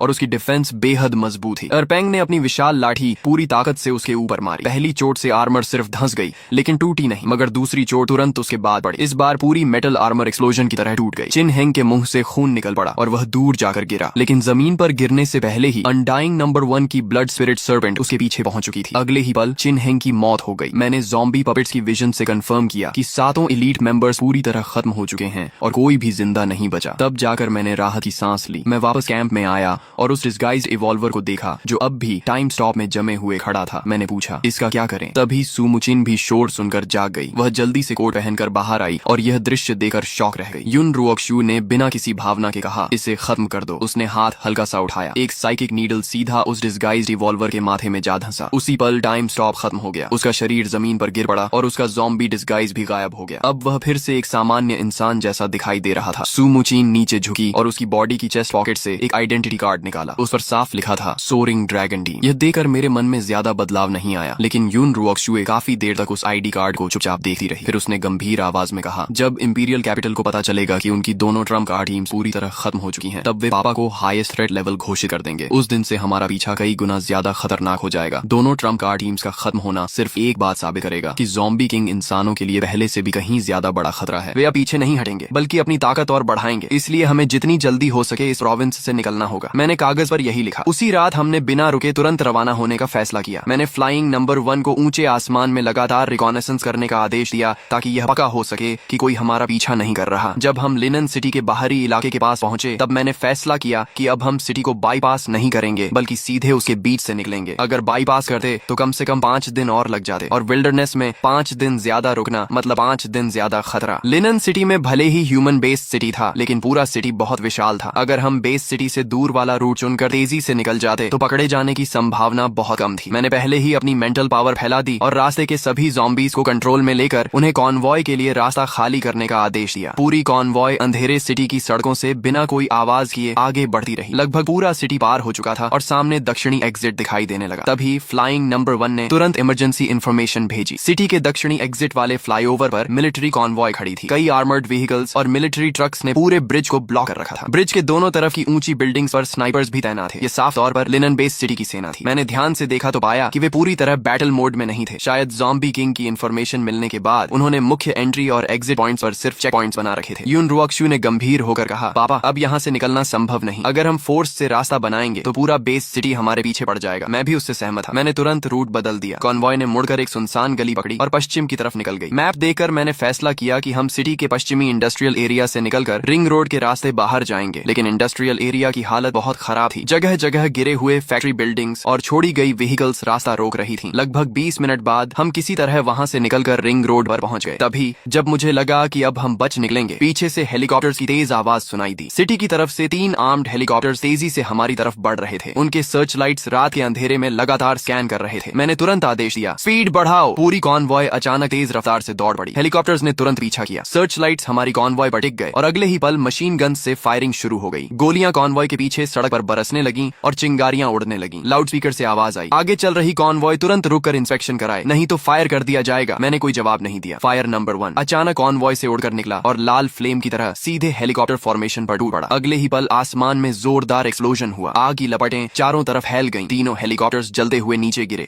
उनके रैकेज हर तरफ बिखर गए और सर्च लाइट्स हमेशा के लिए बुझ गए। पीछा वहीं खत्म हो गया। हमारी कन्वॉय पूरी स्पीड से सिटी बॉर्डर पार करके रात के अंधेरे में गायब हो गई। सुमुचीन ने राहत की सांस ली। आखिरकार निकल आए, लेकिन मेरा मन बिल्कुल शांत नहीं हुआ। मुझे पता था कि लिनन बेस सिटी हमारी दिशा की इंफॉर्मेशन तुरंत ऊपर भेज देगा। अब आगे का हर पल कीमती था। हमारी कन्वॉय बिना रुके दौड़ती रही। सुबह होते होते आखिर हमें जांग प्रोविंस और पड़ोसी प्रोविंस की बॉर्डर दिखाई देने लगी। लेकिन जैसे ही कन्वॉय ने प्रोविंस बॉर्डर पार की, फ्लाइंग नंबर 1 ने ऊपर से एक ऐसा दृश्य भेजा कि मेरे चेहरे की मुस्कान तुरंत गायब हो गई। बॉर्डर के दक्षिण में एक पहाड़ी पर हुआंग शुआन खड़ा था। वह दूर से हमारी कॉन्वॉय को देख रहा था। उसने कोई हमला नहीं किया, बस शांत खड़े होकर हमें ऑब्जर्व कर रहा था। युन रुओक्शुए ने भी उसे देख लिया। उसके चेहरे पर ठंडी मुस्कान आई। यह आदमी बहुत डेंजरस है। यह इतनी आसानी से हार नहीं मानेगा। क्या इसे अभी खत्म कर दें? मैंने सिर हिला दिया। हुआंग शुआन का म्यूटेटेड पेंगोलिन भले ही हमने मार दिया था, लेकिन वह खुद बीस्ट टैमर था। कौन जाने उसके पास और कितने हिडन कार्ड्स हों। अभी उससे लड़ना सही समय नहीं था। प्रोविंस से बाहर निकलना ज्यादा जरूरी था। मैंने लिखा, पहले चलते हैं, बाकी बाद में। कॉन्वॉय लगातार दक्षिण की तरफ बढ़ती रही और आखिर पड़ोसी प्रोविंस में प्रवेश कर गई। जियांग प्रोविंस छोड़ने के बाद सड़कें काफी बेहतर हो गईं। चौड़ी हाईवे पर छोड़ी गई व्हीकल्स तो थीं, लेकिन पहले जैसी खतरनाक माउंटेन रोड्स नहीं थीं। 3 दिन बाद हम युनजो सिटी पहुंचे। अपोकलिप्स से पहले यहाँ लगभग 30 लाख लोग रहते थे। अब पूरा सिटी ज़ॉम्बीज के कब्जे में था, लेकिन मेरे लिए यह जगह किसी ट्रेजर हाउस से कम नहीं थी। 30 लाख पॉपुलेशन का मतलब था अनगिनत ज़ॉम्बीज, और ज्यादा ज़ॉम्बीज का मतलब ज्यादा इवॉल्व्ड ज़ॉम्बीज और गोल्ड कोर्स। सबसे बड़ी बात, यह जियांग प्रोविंस से बहुत दूर था। यहाँ ह्यूमन बेसिस तक तक इन्फॉर्मेशन पहुंचने में समय लगा, इसलिए फिलहाल पीछा किए जाने का खतरा कम था। सिटी में पहुंचते ही मैंने हमेशा की तरह ज़ॉम्बी आर्मी फैलाकर आसपास की सफाई शुरू कर दी और लगातार गोल्ड कोर्स इकट्ठा करने लगा। युनरुओक शू ने भी समय बर्बाद नहीं किया, वह लगातार कल्टीवेशन करती रही और अपने ओल्ड टर्टल को भी ट्रेन करती रही। कई दिनों की मेहनत के बाद ओल्ड टर्टल आखिर 4th ईयर तक पहुंच गया। उसका शरीर इतना विशाल हो चुका था कि उसकी पीठ पर आराम से एक टेबल रखकर लोग ताश खेल सकते थे। सू मूचिन भी खाली नहीं बैठी, वह हर दिन अपने म्यूटेटेड ब्लैक बुल दाहेई पर सवार होकर बाहर जाती, म्यूटेटेड बीस्ट का शिकार करती और उसकी ताकत लगातार बढ़ती रही। साथ ही वह युनरुओक शू द्वारा सिखाई गई